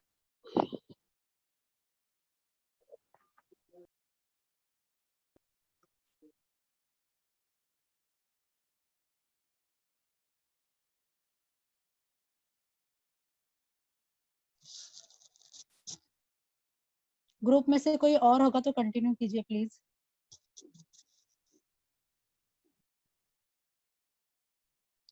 Okay, thank you. Body image issue, तो हमारे सर्वे में ऐसा पता चला कि 78% students अपने body में comfortable feel करते हैं, लेकिन हमने जब पूछा कि उन्हें अपनी लुक्स चेंज करना पसंद है क्या, तो 57% स्टूडेंट का ये कहना था कि वो चेंज करना चाहते हैं, जो कि कॉन्ट्राडिक्टरी है कि उनके ओन स्टेटमेंट के लिए। Next slide please. Coping mechanism मतलब स्टूडेंट्स स्ट्रेस से कैसे डील करते हैं, उससे कैसे फाइट करते हैं। तो हमें ऐसा पता चला कि 55% स्टूडेंट जो है वो गाने सुनकर, 43% स्टूडेंट है जो किसी से बात कर कर एंड हेल्दी वे में स्ट्रेस को कोप अप करते हैं। 29% स्टूडेंट का ऐसा भी कहना था कि वो अनहेल्दी वे प्रेफर करते हैं, जैसे कि स्लीपिंग मोर, स्लीपिंग लेस, जो कि हमारे बॉडी के लिए अफेक्टेड है एंड हम इसका बॉडी पे निगेटिव इम्पैक्ट पड़ता है। Next slide please. Mental health acts and policies. India में रिसेंटली 2017 में मेंटल हेल्थ केयर एक्ट बना था। इसकी पहले की बात की जाए तो 1987 में first mental health care act बना था। ये मेंटल हेल्थ केयर एक्ट 2017 का कुछ फायदे हैं, कुछ बेनिफिट्स है जो मैं आप सभी के साथ शेयर करना चाहता हूँ। तो सबसे बड़ा फायदा यह है कि जो गरीब लोग हैं, पुअर पीपल्स है, उन्हें गवर्नमेंट फैसिलिटीज में फ्री में ट्रीटमेंट प्रोवाइड किया जाएगा एंड उनका प्रॉपर केयर किया जाएगा। Second point, according to Indian penal code, suicide एक पनिशेबल अप्रोच थी, वो ये एक्ट के वजह से अब नहीं रही। Third point, citizens can make their written advance directive to decide their treatment, मतलब लोग अभी खुद डिसाइड कर सकते हैं कि उन्हें किस प्रकार की ट्रीटमेंट मिलनी चाहिए regarding to mental health illness. इन सभी पॉइंट्स के अलावा हमारा ऐसा मानना है कि मेंटल हेल्थ के प्रमोशन के लिए 3 प्राइम फैक्टर्स में इम्पोर्टेंट रहेंगे, जैसे कि social awareness, political will power and proper budget and financing. Next slide please. So recommendation, इन सभी बातों को मद्देनजर रखते हुए हम कुछ रिकमेंडेशन करना चाहते हैं। तो सबसे पहले हमारा ये रिकमेंड होगा कि इंडिया का जो नेशनल हेल्थ बजट होता है, स्पेशली मेंटल हेल्थ बजट, तो वो काफ़ी कम होता है, तो उसमें इंक्रीमेंटेशन होना बहुत ज़रूरी है एंड उसका यूटिलाइजेशन होना भी बहुत ज़रूरी है।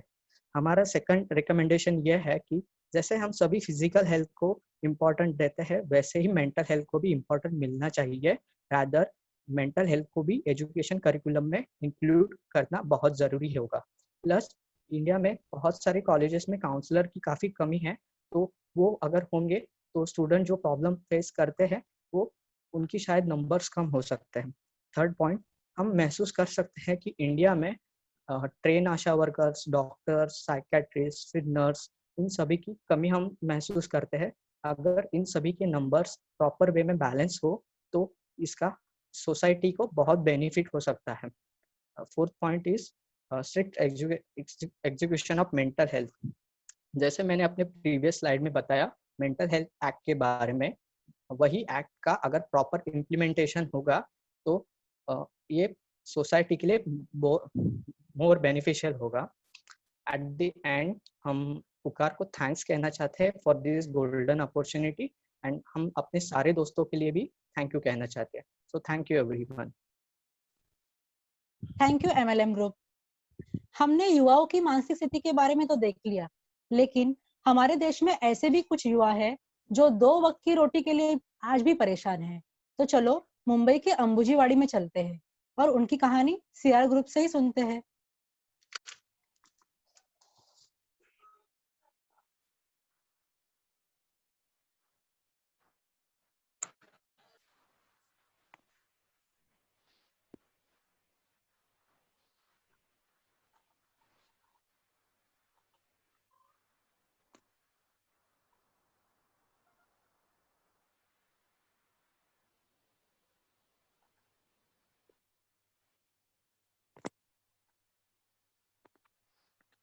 Good evening.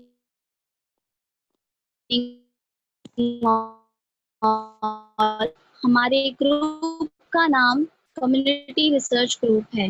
हमारे ग्रुप में कुल 8 सदस्य है। हमारा अभ्यास। Next slide.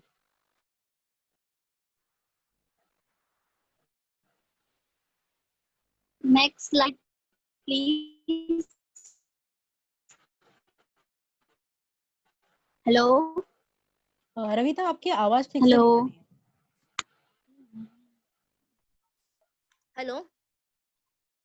हाँ, अभी आ रही है। ऑब्जेक्टिव, हमने यूथ को ध्यान में रखते हुए हमारे ऑब्जेक्टिव को कुछ इस तरह से तय किया हुआ था, जिसमें अंबुजवाड़ी युवाओं की शिक्षा की स्थिति के बारे में जानना, अंबुजवाड़ी युवाओं की सेहत की स्थिति के बारे में जानना, अंबुजवाड़ी युवाओं की कार्य स्थिति के बारे में जानना, ये हमने डिसाइड किया है हमारे रिसर्च के लिए। Please next slide. अंबुजवाड़ी बस्ती ये मलाड के मालवनी इलाके में बसा हुआ है। यह टॉपिक हमारे ग्रुप के सभी सदस्यों के निजी जीवन से जुड़ा हुआ है, क्योंकि हम सब अलग अलग कम्युनिटी में काम करते हैं। अंबुजवाड़ी में हमने युवाओं की कई समस्याएं देखी, जैसे पढ़ाई को लेकर, काम को लेकर, शारीरिक स्वास्थ्य को लेकर। Next slide. हमने हमारे रिसर्च में सर्वे का इस्तेमाल किया है। हमने जिस विषय का चयन किया हुआ है उसमें सिर्फ 18 साल से 25 साल तक के लड़के और लड़कियां शामिल हैं। हमने कुल 110 सर्वे के माध्यम से अलग अलग सवालों के जरिए उनकी जानकारी प्राप्त की। हमारे सर्वे में पूरे 52 सवालों का समावेश है। Anshu next slide. हमारे पूरे सर्वे 110 में से 82% यूथ 18 से 20 साल के पाए गए हैं। उसमें से 62 पुरुष और 48 महिला हैं। यहाँ पर 51% लोग माध्यमिक शिक्षा तक ही शिक्षित हैं और 24% लोग उच्च माध्यमिक शिक्षा तक ही शिक्षित हैं। उच्च माध्यमिक शिक्षा का प्रमाण अंबुजावाड़ी में बहुत ही कम है और लड़कों की तुलना में लड़कियों की पढ़ाई की स्तर बहुत ही कम पाई गई सर्वे के अनुसार। Next slide please. 110 में से यहाँ के 60% युवा पढ़ाई छोड़ दिए हैं। इनका जो कारण है पढ़ाई छोड़ने की वह है इनके घर में पैसे की परेशानी या फिर इनका मन नहीं है पढ़ाई करने में।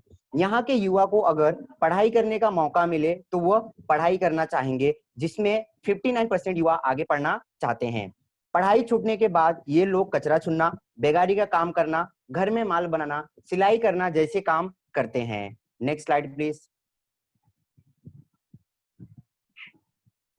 पूरे 62 पुरुष में से 22 पुरुष नशा करते हैं और वहीं पर 48 में से सिर्फ 2 महिला ही नशा करती हैं। Next slide please.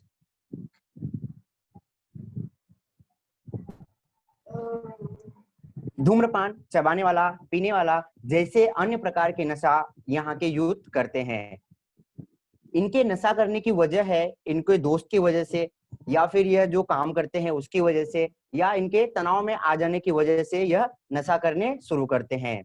ये लोग जो नशा करते हैं इनसे खुद के कमाए गए पैसों से या फिर अपने दोस्त से मिलने के कारण यह नशा करते हैं।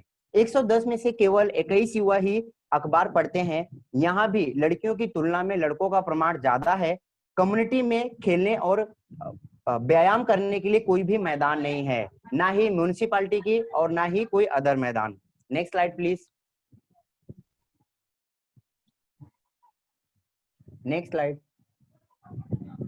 यहाँ पर प्राइवेट दवाखाना तो है लेकिन सरकारी दवाखाना नहीं है। यह हमें सर्वे के अनुसार वहां के लोगों के जरिए, यूथ के जरिए मालूम चला है। सरकारी हॉस्पिटल 15 किलोमीटर दूरी पर है। हॉस्पिटल जाने के लिए उनको ऑटो लेना पड़ता है, जिसके लिए उनको ज्यादा पैसा भी देना पड़ता है।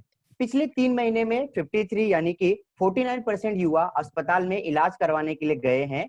उनको सर्दी, खांसी, बदन दर्द, बुखार जैसे परेशानियों से गुजरना पड़ा। 110 युवाओं में से केवल 1 युवा को ही टीबी की बीमारी है और बाकी सभी लोग कैंसर मुक्त हैं। Next slide please.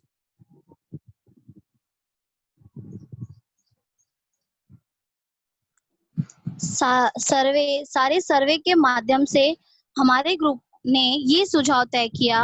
पहला सुझाव ये था, अंबुजावाड़ी के पढ़े लिखे युवा, बाकी युवा जिनकी पढ़ाई किसी कारण से छूट गई है, उन्हें पढ़ाई के लिए प्रेरित करना। दूसरा, अंबुजावाड़ी में युवाओं के लिए स्कूल कॉलेज जाने के लिए बस की व्यवस्था होनी चाहिए। तीसरा, अंबुजावाड़ी में युवाओं के व्यायाम के लिए, टहलने के लिए एक मैदान की व्यवस्था होनी चाहिए। युवा जो नशा करते हैं उनके लिए संस्था या नशा मुक्ति केंद्र होना जरूरी है। पांचवा, अंबुजावाड़ी के मालवनी के करीब एक पीएमसी हॉस्पिटल होना चाहिए ताकि युवा इमरजेंसी में हॉस्पिटल जा सके। Next slide please. हमारी लर्निंग में यह 1 साल का सफर हमारे लिए बहुत यादगार और बेहतरीन रहा, जहां हमें बहुत कुछ सीखने मिला। हमारे 4 रेसिडेंशियल वर्कशॉप हुए जहां हमें खुद को, समूह को, समाज की गहराइयों को जानने का मौका मिला। हमें खुद में बदलाव देखने मिला, खुद का कॉन्फिडेंस बढ़ाया, लोगों से खुलकर बात करना सीखा, लोगों के विचार समझे, लोगों को देखने का नजरिया बदला, खुद की खामियां, खुद की खूबियां जानी। इसके साथ ही हमने ग्रुप के साथ कैसे काम करना है, ग्रुप को कैसे आगे लेकर चलना है। ग्रुप में सबसे महत्वपूर्ण बात यह होती है कि ग्रुप में कम्युनिकेशन बहुत जरूरी है। एक दूसरे को समझना, उनकी बातें सुनना, अपनी बातें कहना, ये सब ग्रुप की ताकत होती है। ये सब हमें जानकारी पुकार द्वारा मिली। टाइम मैनेजमेंट कितना महत्वपूर्ण है हमारे पूरे जीवन के लिए। टाइम मैनेजमेंट से हम कम समय और कम प्रयासों के साथ अपने कार्यों को पूरा कर सकते हैं। समय का सदुपयोग किस तरह से करना है हमारे लक्ष्य के प्रति, ताकि हम अपने लक्ष्य को प्राप्त कर सके, यह सब हमने सीखा। इसी के साथ हमने फाइनेंशियली मैनेजमेंट के बारे में सीखा कि फाइनेंशियल मैनेजमेंट हमारे प्लानिंग फ्यूचर का कितना महत्वपूर्ण हिस्सा है। फाइनेंशियल मैनेजमेंट में महत्वपूर्ण बात यह होती है कि पैसे इस्तेमाल करने से पहले हमें सभी चीजों का ध्यान रखना पड़ता है कि उसे किस तरह से उपयोग किया जाए। हमारे ग्रुप में जो सदस्य मैनेजमेंट करते हैं, हमें मिलकर उन सभी चीजों की प्लानिंग करनी होती है कि उस पैसे का इस्तेमाल हमें कैसे करना है हमारे पूरे रिसर्च के जर्नी में। थैंक यू आपका कीमती समय देने के लिए। Thank you CR group. आप सभी ने मॉब लिंचिंग के बारे में सुना ही होगा।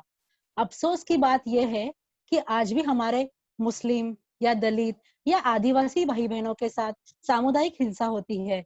इस हिंसा का मुस्लिम समुदाय पर क्या असर होता है, ये बताने आ रहे हैं जोगेश्वरी के उम्मीदों की उड़ान ग्रुप।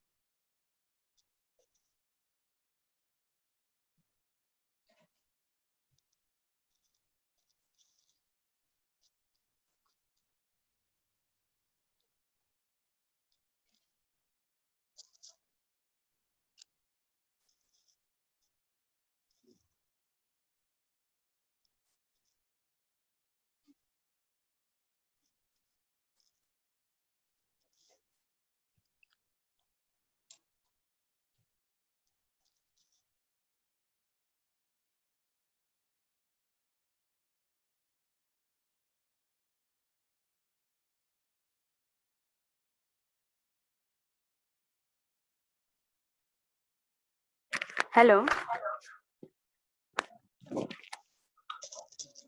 Good evening everyone. मेरा नाम शेख सफिया है और हमारे ग्रुप का नाम है उम्मीदों की उड़ान। Next slide.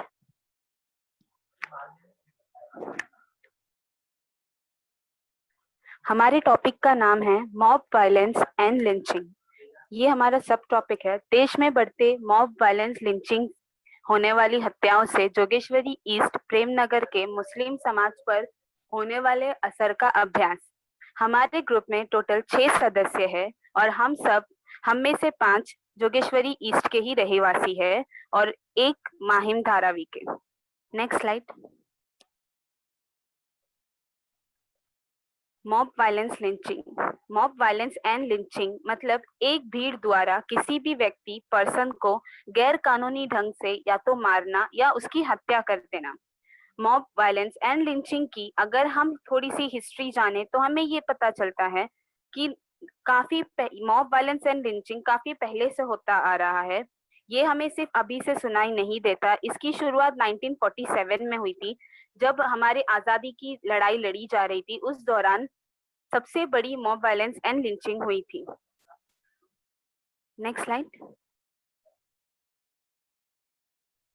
आपने भी मॉब वायलेंस एंड लिंचिंग को लेकर काफी केसेस सुने होंगे। जैसे अभी एक ट्रेंडिंग केसेस था तबरेज अंसारी का, उसके पहले पहलू खान, अखलाक और अगर हम वायलेंस के केस की बात करें तो सबसे ज्यादा हमारे सामने आने वाला केस है जामिया कॉलेज का केस।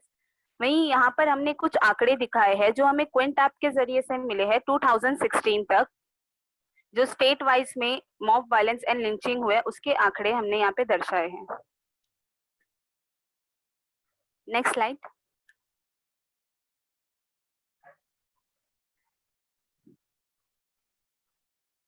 यहाँ हमने एक छोटा सा डेफिनेशन दिया है मॉब वायलेंस एंड लिंचिंग का। इसका मतलब है कि वायलेंस में इस शब्द का उपयोग अक्सर एक ऐसी भीड़ द्वारा किया जाता है जो कोई भी इलीगल रूप में किसी इंसान को मारती है, और लिंचिंग में वो किसी भी इलीगल आरोप लगाकर किसी पर्सन पे उसको जान से मार देती है, उसका मतलब लिंचिंग है। Next slide.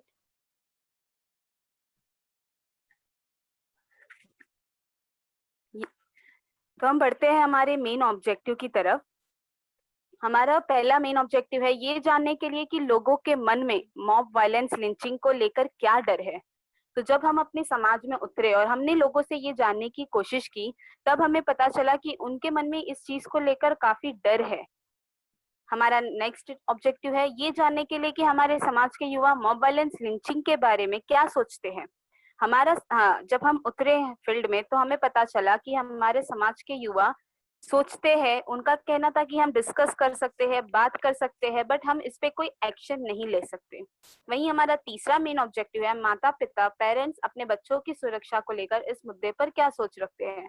जब हमने उनसे ये जानने की कोशिश की तो उनका कहना था कि हम अपने बच्चों की सुरक्षा को लेकर बहुत डरे हुए होते हैं, क्योंकि उनका बाहर जाना, कॉलेज जाना या किसी और जगह जाना जहाँ पे कोई भी ऐसी कोई और लोग हो तो उसमें उन्हें बहुत डर लगता है।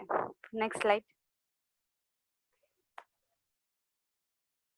मेथोडोलॉजी।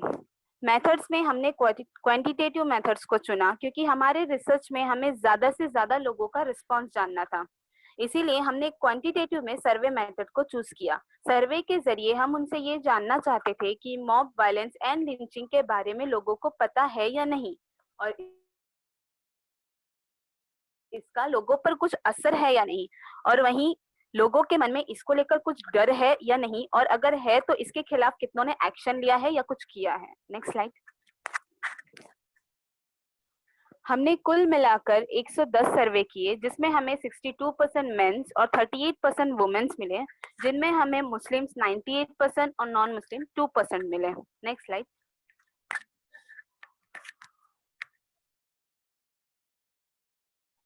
तो चलिए हम बढ़ते हैं हमारी मेजर फाइंडिंग्स की तरफ। तो सबसे पहला है कि लोग mob violence and mob lynching ये टर्म के बारे में कितने अवेयर है।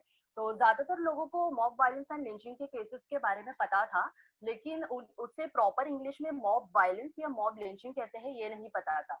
और ज्यादातर लोगों को मॉब वायलेंस एंड लिंचिंग के बारे में टीवी और सोशल मीडिया से पता चला, और बाकी कुछ लोगों को न्यूज़पेपर के माध्यम से पता चला।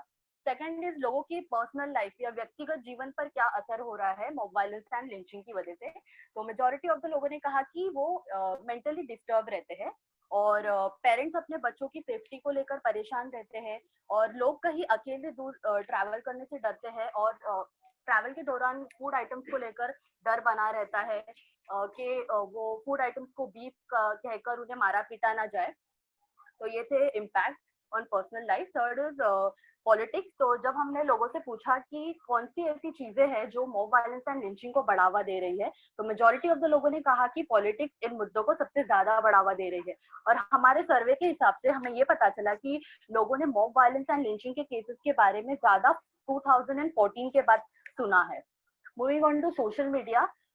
मीडिया के बारे में लोगों ने कहा कि मीडिया इन मुद्दों को गलत तरीके से दिखाती है, जैसे कि टीआरपी बेसिस पे दिखाती है, या फिर उन मुद्दों या फिर सरकार के पक्ष में बोलती है और लोगों को भड़काने का काम करती है। लॉ की बात, जब कानून की बात की जाए तो सभी लोगों ने कहा, हमारा सैंपल साइज 110 था, तो 110 लोगों ने कहा कि हाँ, मॉब वायलेंस एंड लिंचिंग के खिलाफ एक सख्त कानून बनना बहुत जरूरी है। डर की बात की जाए तो हमारे सर्वे के हिसाब से 84% लोगों ने कहा कि हाँ, मॉब वायलेंस एंड लिंचिंग की वजह से डर फैल रहा है, और अधिकतर लोगों को ये डर बना रहता है कि हम कोई ऐसी जगह पे जाए जहाँ दूसरे रिलीजन वाले ज्यादा मौजूद हो तो हमें कुछ बोलने डर लगता है या अपनी रिलीजियस आइडेंटिटी को रिवील करने से डर लगता है। और पेरेंट्स अपने बच्चों को कहीं अकेले दूर जाने नहीं देते क्योंकि उन्हें डर लगता है कि ऐसे मामले उनके साथ ना हो जाए। और कुछ लोग बीफ खाने से भी डरते हैं। Next slide please. तो जब हमने लोगों से पूछा कि मॉब वायलेंस एंड लिंचिंग की वजह से आपकी पर्सनल लाइफ पर इम्पैक्ट पड़ रहा है या नहीं, तो 69% लोगों ने कहा कि नहीं, वहीं बाकी 31% लोगों ने कहा कि हाँ, इसकी वजह से हमारी पर्सनल लाइफ पर इम्पैक्ट पड़ रहा है। Next please. तो मॉब वायलेंस एंड लिंचिंग इन चीजों को बढ़ावा कौन सी चीजें दे रही है? तो सबसे ज्यादा पॉलिटिक्स विद 69% और 19% लोगों ने कहा कि हमें नहीं पता ऐसे कौन से रीजंस है। 6% लोगों ने कहा कि पुलिस और 5% लोगों ने कहा कि कोई और ही रीजंस है जो इन मुद्दों को बढ़ावा दे रहे हैं। Next please. तो कॉजेज की बात की जाए तो सबसे फर्स्ट है गाय की तस्करी के आरोपों के संबंध में लिंचिंग। तो हमें यह आंकड़ा क्विंट ऐप से मिला है। 113 केसेस में से सबसे ज्यादा मात्रा में होने वाली मौत गाय से संबंधित है और देश के हर हिस्से में कुल मिलाकर 83 ऐसे केसेस सामने आए हैं जहां झूठे इल्जाम लगाकर लोगों को मारा गया है। सेकंड, ऐसे भी केसेस आए हैं जिसमें लोगों को जय श्री राम, जय हनुमान या जय गौ माता ना बोलने पर मारा गया हो। और थर्ड इज बच्चों को उठाने वाले संदेह में संबंधित लिंचिंग। तो 113 केसेस में से 46 ऐसे केसेस है जिसमें बच्चों को उठाने के डाउट में और कुछ झूठी अफवाहों के कारण उन्हें मारा गया है। लास्ट वन इज दलित के खिलाफ। तो 113 केसेस में से जो दलित होने के कारण 20 लोगों की मौत हुई, इसमें ज्यादा से ज्यादा इन बातों का उल्लेख किया गया है कि दलित समाज के लोगों का उनके वहां जाने पर या त्योहारों में जाने पर उन दलितों को मारा गया हो। Next please. Moving on to limitations. तो जब हम सर्वे करने वाले थे तो हमने डिसाइड किया कि हम 50% मुस्लिम्स और 50% नॉन मुस्लिम्स को कवर करेंगे, लेकिन हमारे एरिया में मेजॉरिटी हमें मुस्लिम्स की मिली तो हमने ज्यादा मुस्लिम्स को कवर किया रादर देन नॉन मुस्लिम। और हम जब हमने डिसाइड किया था स्टार्टिंग में कि हम सर्वे के साथ साथ FGD और इंटरव्यूज भी करेंगे, लेकिन लॉकडाउन की वजह से हम वो नहीं कर पाए। Next please. तो एज ओवरऑल कंक्लूजन हमें लोगों से ये पता चला जब हम कि mob violence and mob lynching जैसी घटनाओं को रोकने के लिए सबसे इम्पोर्टेंट है कि लोगों को एकता में रहे, लोगों का यूनिटी में रहना इज वेरी इंपॉर्टेंट, ताकि कभी ऐसे कोई केसेस हो तो लोग मिलकर एकता में आकर उसे रोक पाए वो चीज को। सेकेंड, ऐसा ओवरऑल सजेशन मिला हमें लोगों से कि हर किसी को अपने धर्म का पालन करने की फ्रीडम होनी चाहिए और मीडिया को सही तरीके से न्यूज बतानी चाहिए, ताकि क्योंकि आजकल मीडिया बहुत इन्फ्लुएंस करती है लोगों को, उन्हें सही तरीके की न्यूज बतानी चाहिए ताकि लोग गुमराह ना हो पाए और सही न्यूज देख पाए। गवर्नमेंट को एक सख्त कानून बनाना चाहिए ताकि ये घटनाएं कम हो पाए और पुलिस को प्रॉपरली ऐसे केसेस को हैंडल करना चाहिए ताकि विक्टिम को प्रॉपरली इंसाफ मिल पाए। ओवरऑल लर्निंग्स की बात की जाए तो हमने बहुत इम्प्रूव किया अपनी कम्युनिकेशन स्किल्स। हम लोगों ने कैसे इंटरेक्ट करते हैं लोगों से, किस तरीके से सवाल पूछते हैं, ये हमने सीखा और हमने अपनी क्रिटिकल थिंकिंग स्किल्स पर भी बहुत काम किया, प्रॉपरली एक टॉपिक को लेकर या कैसे सोचना है डीपली और एक कंक्लूजन तक पहुंचना। और हमने राइटिंग स्किल्स पर भी बहुत इम्प्रूव किया असाइनमेंट्स के थ्रू। तो overall it was a great experience and thanks Pukar for giving us this opportunity. तो एक शेयर के साथ हम अपने प्रेजेंटेशन को खत्म करना चाहेंगे। तहे दिल से शुक्रिया अदा करते हैं पुकार का, तहे दिल से शुक्रिया अदा करते हैं पुकार का, जिन्होंने हमारे हर एक सवाल को बेमिसाल लफ्जों में पिरोया है। Thank you so much. Thank you उम्मीदों की उड़ान ग्रुप। सारी दुनिया में जेंडर गैप कम करने के लिए महिलाओं का सक्षमीकरण करना जरूरी है, ये बातें हो रही है। ऐसे ही कुछ सक्षम महिलाओं के बारे में वर्चुअल स्टेप ग्रुप से जानते हैं।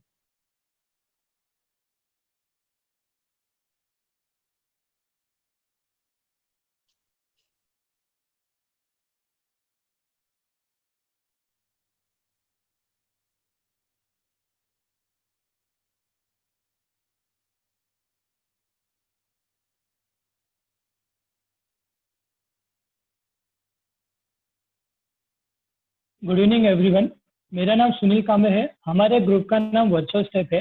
हमारे ग्रुप में कुल 7 सदस्य है। ग्रुप के सारे सदस्य BHW कर रहे हैं और ग्रुप लगभग सभी लोग जॉब करते हैं। Next slide please. हमारे ग्रुप का विषय है, क्या महिलाएं रिक्शा चलाकर आत्मनिर्भर हो सकती है। हमारे रिसर्च का विषय लिंग आधारित है। हमारे समाज में स्टीरियोटाइप सोच बन रखी है कि कुछ प्रोफेशन में केवल पुरुष ही काम कर सकते हैं। महिलाओं को उनके पसंदीदा पेशे में काम करने का मौका नहीं दिया जाता। भारतीय संविधान में महिला एवं पुरुष दोनों के लिए समान अधिकार बनाए गए हैं, किंतु निरक्षरता एवं घरेलू तथा भारतीय धार्मिक परंपराओं की वजह से महिलाएं उन सब अधिकारों का संपूर्ण उपयोग नहीं कर पाती। लेकिन आज भारतीय नारी ने हर क्षेत्र में सफलता हासिल की है और वो कंधे से कंधा मिला करके पुरुषों के साथ काम कर रही है। इसी को ध्यान में रखते हुए जब हमने देखा कि रिक्शा के पेशे में महिलाएं कम है, तो हमारे मन में जानने की उत्सुकता जागी। हमने इस विषय को चुना। Next slide please. हमारे विषय के 4 उद्देश्य है। मुंबई की महिला रिक्शा चालकों का बैकग्राउंड क्या है, इस पेशे में आने के पीछे उनकी सोच क्या है, रिक्शा चलाने के बाद उनकी जिंदगी में क्या बदलाव आया है, इस पेशे में आने के बाद उनको क्या क्या समस्याओं का सामना करना पड़ता है। इसके आगे का आपको इंशा बताएगी। Next slide please. Thank you Sunil. हमारे रिसर्च का मेथड हमने इंटरव्यू लिया क्योंकि रिक्शा चलाने के क्षेत्र में महिलाओं की संख्या काफी कम है। हमने 46 इंटरव्यूज किए, जिनमें से 35 महिला रिक्शा चालक, 4 महिला रिक्शा चालक के परिवार, 5 पुरुष रिक्शा चालक और 2 आरटीओ ऑफिसर है। हमने इंटरव्यूज विरार, नालासोपारा, भाईंदर, चेंबूर, ठाणे, डोंबिवली और एरोली में किया। नेक्स्ट। यहाँ पर आप देख सकते हैं रिस्पोंडेंट्स के बैकग्राउंड का ग्राफ। एज की बात करेंगे तो 18 महिलाएं 36 से 45 उम्र की है और 3 महिलाएं 46 प्लस की है और 25 महिला एक महिला 25 के नीचे की उम्र की है। एजुकेशन की बात करेंगे तो 14 महिलाएं 10वीं पास है, 10 महिलाओं ने अपना 8-9 तक पढ़ाई किया है और 7 महिलाएं 12th पास है। यहाँ पर हमने ये भी देखा है 3 महिलाएं हैं ग्रेजुएट है वो और 1 महिला है वो अपना ग्रेजुएशन अभी कर रही है।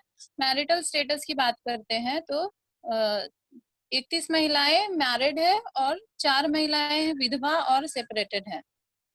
इस पेशे में हर धर्म की महिलाएं काम कर रही हैं, जैसे हिंदू धर्म की 25, बौद्ध 8, मुस्लिम 2 और वह लोग ओपन कैटेगरी की 14, ओबीसी 10, एससी 7, एसटी 1 और एनटी 1 है।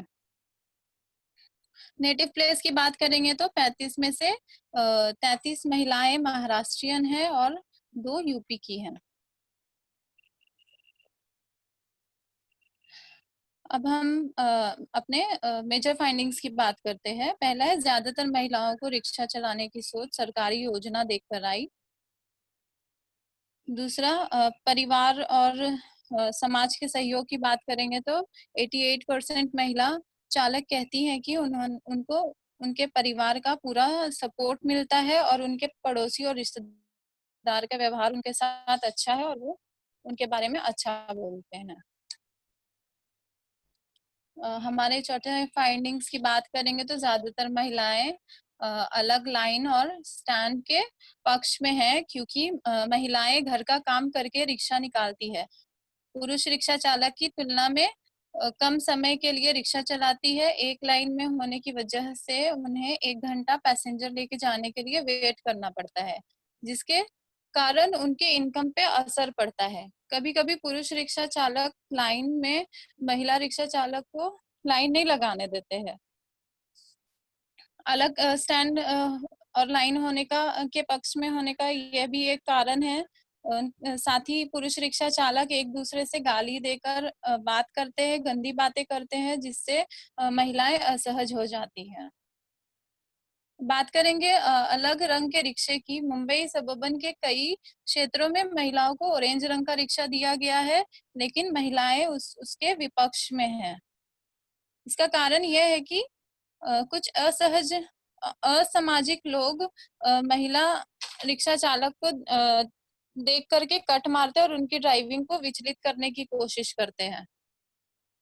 और पुरुष पैसेंजर को कभी कभी लगता है कि ऑरेंज रिक्शा में सिर्फ महिलाएं बैठ सकती हैं और जिससे उनके बिजनेस पे असर पड़ता है। आगे का सूरज बात करेंगे। Thank you, Insha. So we'll discuss about the suggestions. These are certain recommendations from our side, depending on the challenges and the major findings. So like Insha explained in the previous slide, the major problem was having a separate line for the female drivers, which is currently not there in any of the stands which we visited. So our recommendation is that if there are more than 5 female drivers, then there has to be a separate stand for them. This is a recommendation to the authorities who controls the rickshaw stands. And similarly, a lot of female drivers are against getting a separate color for their rickshaw. So while a female driver is applying for the permit, there has to be an option to select the color of the rickshaw. So that option is not there right now. So when a female applies for the rickshaw, they by default get an orange color rickshaw. But there has to be a provision to select the color. When you compare with a male driver, female drivers gets less time to do their business because of doing household works, and they take care of their kids as well. But when it comes to the loan amount and EMI, there is no concession as such right now. So this is where we need to think about equity. And the government has to provide certain subsidies to plug in those gaps so that more women can come forward to take this opportunity. Now, there has to be more awareness campaigns to attract more females into this profession. Currently, there are not many. This means female passengers also will feel safer when they see a female rickshaw driver. Now, the concerned authorities can partner with NGOs working towards women empowerment to achieve this goal. Now, one of the male driver told us that the female should not be entering into this profession. So this is the thought process. Even some female drivers are not comfortable driving late night as well. So this situation can change only if the male drivers and our society change this mindset.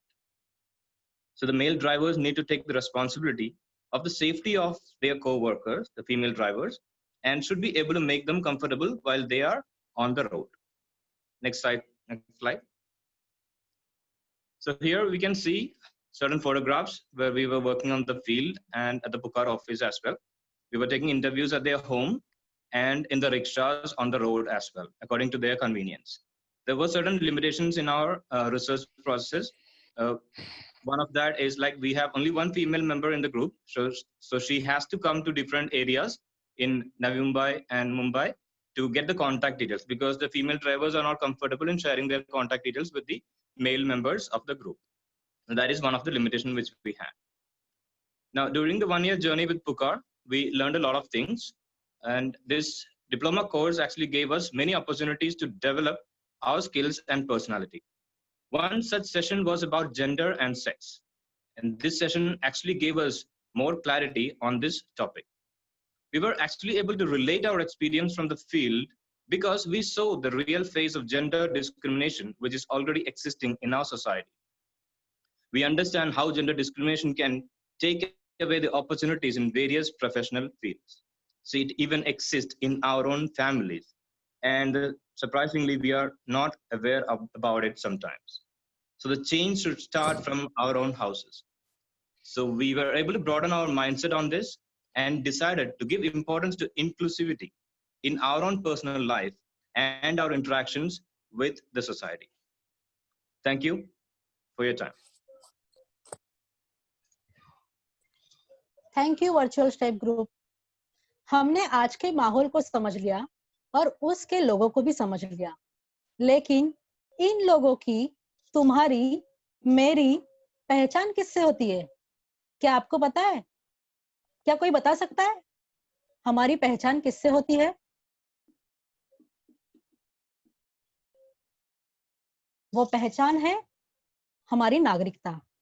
हम सब भारत देश के नागरिक हैं।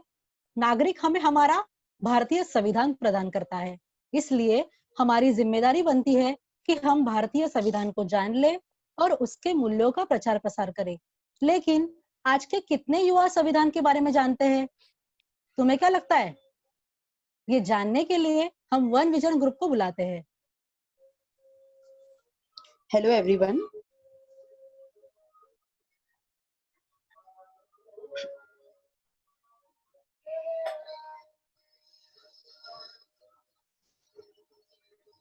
Hello everyone, हमारे group का नाम है वन विजन ग्रुप, जिसमें हम 3 सदस्य हैं। हमारे ग्रुप का रिसर्च टॉपिक था महाविद्यालय में पढ़ने वाले युवाओं की भारतीय संविधान के बारे में जानकारी। पुकार यूथ फेलोशिप के दौरान हमारी 1 साल की जो जर्नी रही है, मैं आपको एक कविता के रूप में पेश कर रही हूँ।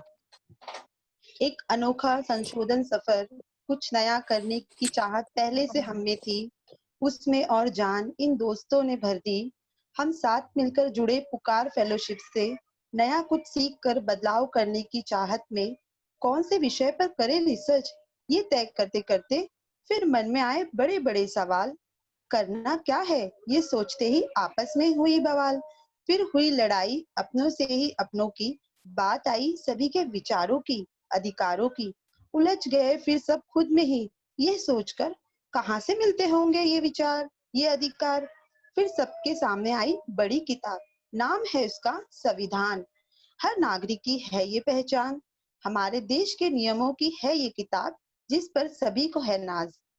हमने मिलकर जान लिया संविधान के मूल्यों को, कर्तव्यों को, अधिकारों को। फिर ठान लिया सब ने मिलकर, है युवा हमारे देश की पहचान। तो क्यों न जान लेते हैं आज हम ये क्या जानकारी है युवाओं को अपने अधिकारों की और कर्तव्यों की। 100 सर्वे द्वारा जाने गए उनसे उनके विचार और उनके अधिकार। कुछ ने बताई अपने अधिकारों की पहचान, कुछ है अभी भी इससे अनजान।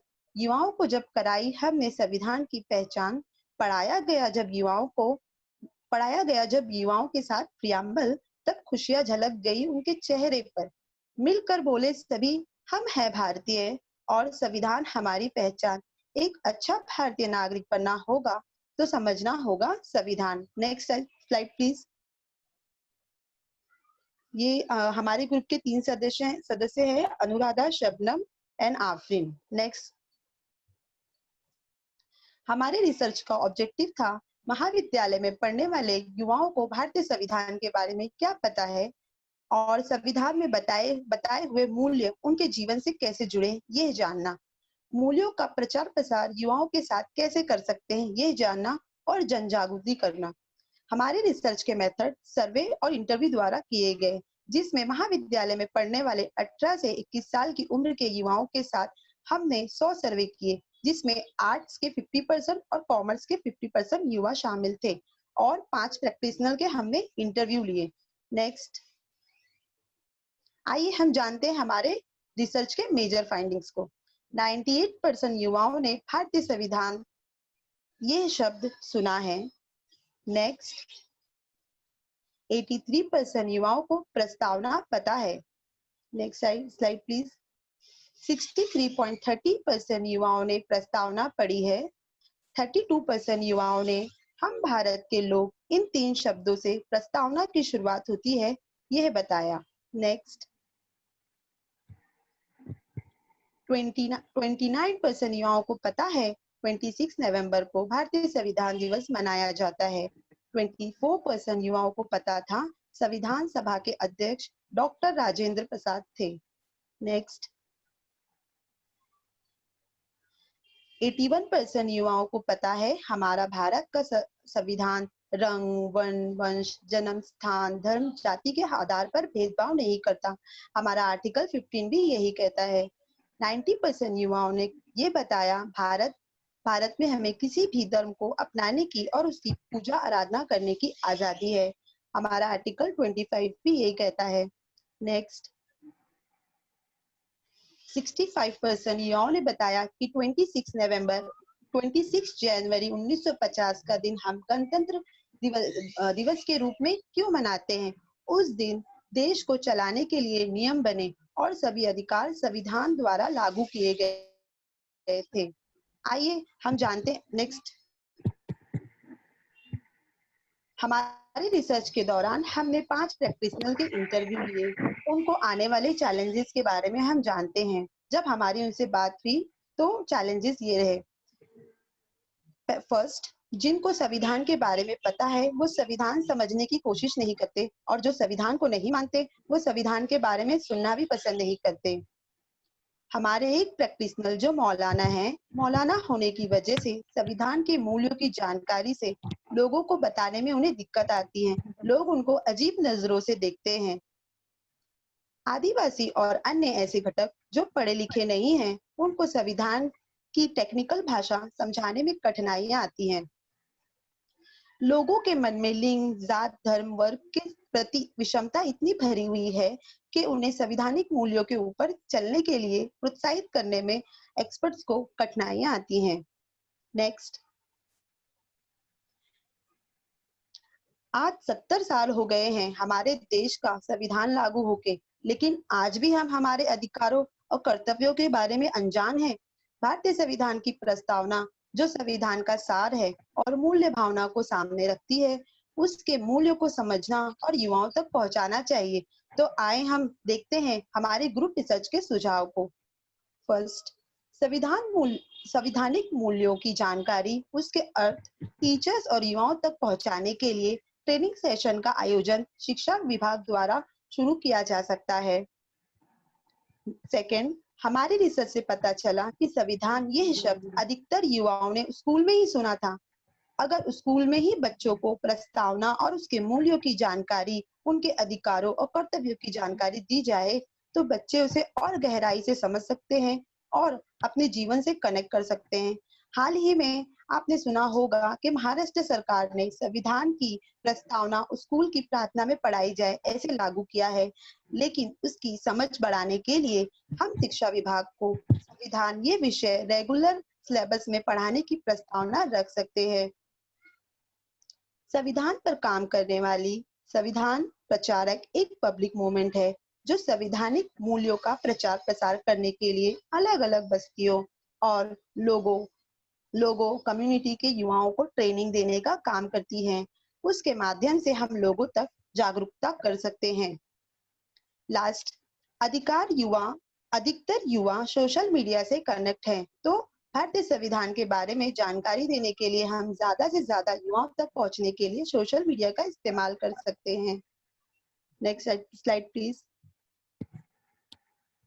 Good evening everyone. पुकार में रिसर्च फेलोशिप के दौरान बहुत कुछ नया सीखने को मिला, जैसे कि data analysing, proposal writing skill, communication skill वगैरह। और पुकार में हमें नए नए ग्रुप के सदस्य मिले। सभी अलग अलग जाति धर्म से बिलोंग करते हैं, लेकिन हमें हमेशा ही हर एक में इंसानियत ही देखा और ये हमें हमारे विचार में ला पाए, क्योंकि हमारा रिसर्च का विषय ही संविधान है जो हर व्यक्ति को समान अधिकार देता है, जिसके सामने कोई बड़ा छोटा नहीं होता। लेकिन आज भी हम समाज में विषमता देखते हैं। पुकार फेलोशिप की वजह से ही हमें ये मौका मिला कि हम संविधान के मूल्यों का प्रचार प्रसार करें, ये विषमता कम करने की कोशिश करेंगे। Next slide please. Thank you everyone हमें पुकार के इस सफर में जोड़ने के लिए। Thank you. Thank you one vision group. अब हम हमारे प्रोग्राम के आखिरी पड़ाव में हैं। मैं शिवशंकर को गुजारिश करती हूँ कि वो वोट ऑफ थैंक्स दे।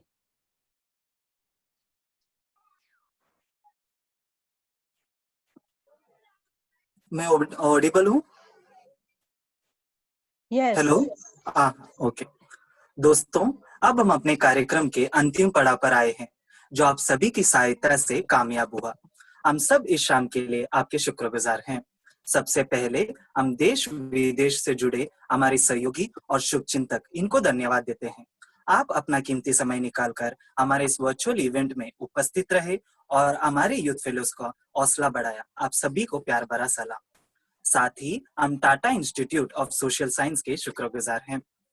पुकार के साथ गठबंधन करने के लिए हम centre for life long learning की चेयरपर्सन प्रोफेसर सुभदा मैत्रा जी और डॉक्टर साई गीता जी के शुक्रगुजार हैं। यूथ फेलोशिप को आर्थिक सहायता करने वाले हमारे साथी संस्था डाइडा स्टिच और वॉलकॉट फाउंडेशन, इन दोनों के हम एहसानमंद हैं। हमारे फैसिलिटेटर और एलुमेंटर्स साल भर हमारे हम सफर रहे, उन्होंने हमें संभाला भी और संवारा भी। हम उन्हें प्यार भरा सलाम करते हैं। हमारे हर एक के परिवार ने इस कठिन प्रक्रिया में हमारा साल भर साथ दिया, उसके लिए हम उनको भी धन्यवाद करना चाहते हैं। आप सब लोग अपना कीमती समय निकालकर हमारे रिसर्च की लर्निंग समझने के लिए वर्चुअली उपस्थित रहे और हमारा हौसला बुलंद किया, इसलिए हम आपको भी शुक्रिया अदा करते हैं। आज के कार्यक्रम के असली हकदार है हमारे बैरफुट रिसर्चर्स। उन्होंने साल भर खूब मेहनत करके यह संशोधन उभारा। हम किन अल्फाजों में उनका शुक्रिया अदा करें। उम्मीद करते हैं कि ये साझेदारी यूं ही बरकरार रहेगी। जिन साथीदारों के बिना ये रिसर्च प्रोजेक्ट हो ही नहीं सकता, ऐसे हमारे बस्ती के भाई बहन हमारे लिए बहुत अहमियत रखते हैं। उनके हम हमेशा एहसानमंद रहेंगे। आज यहाँ जिन्होंने हमारे लिए यह ऑनलाइन प्लेटफॉर्म बनाकर हमें बोलने का मौका दिया, उन सभी दोस्तों को प्यार भरा धन्यवाद। शायद यहाँ कुछ लोगों को नाम लेना भूल गए होंगे, वो हमारी गुस्ताखी माफ करें। कोविड-19 इस महामारी के माहौल में आपने आपका कीमती समय निकालकर हमारे कार्यक्रम की शोभा बढ़ाई। हम उम्मीद करते हैं कि ये साझेदारी आप सब लोग घर में रहोगे, सुरक्षित रहोगे और आने वाले कल इसी तरह हमारा साथ निभाएंगे। अलविदा, शब्बा खैर, धन्यवाद। Thank you.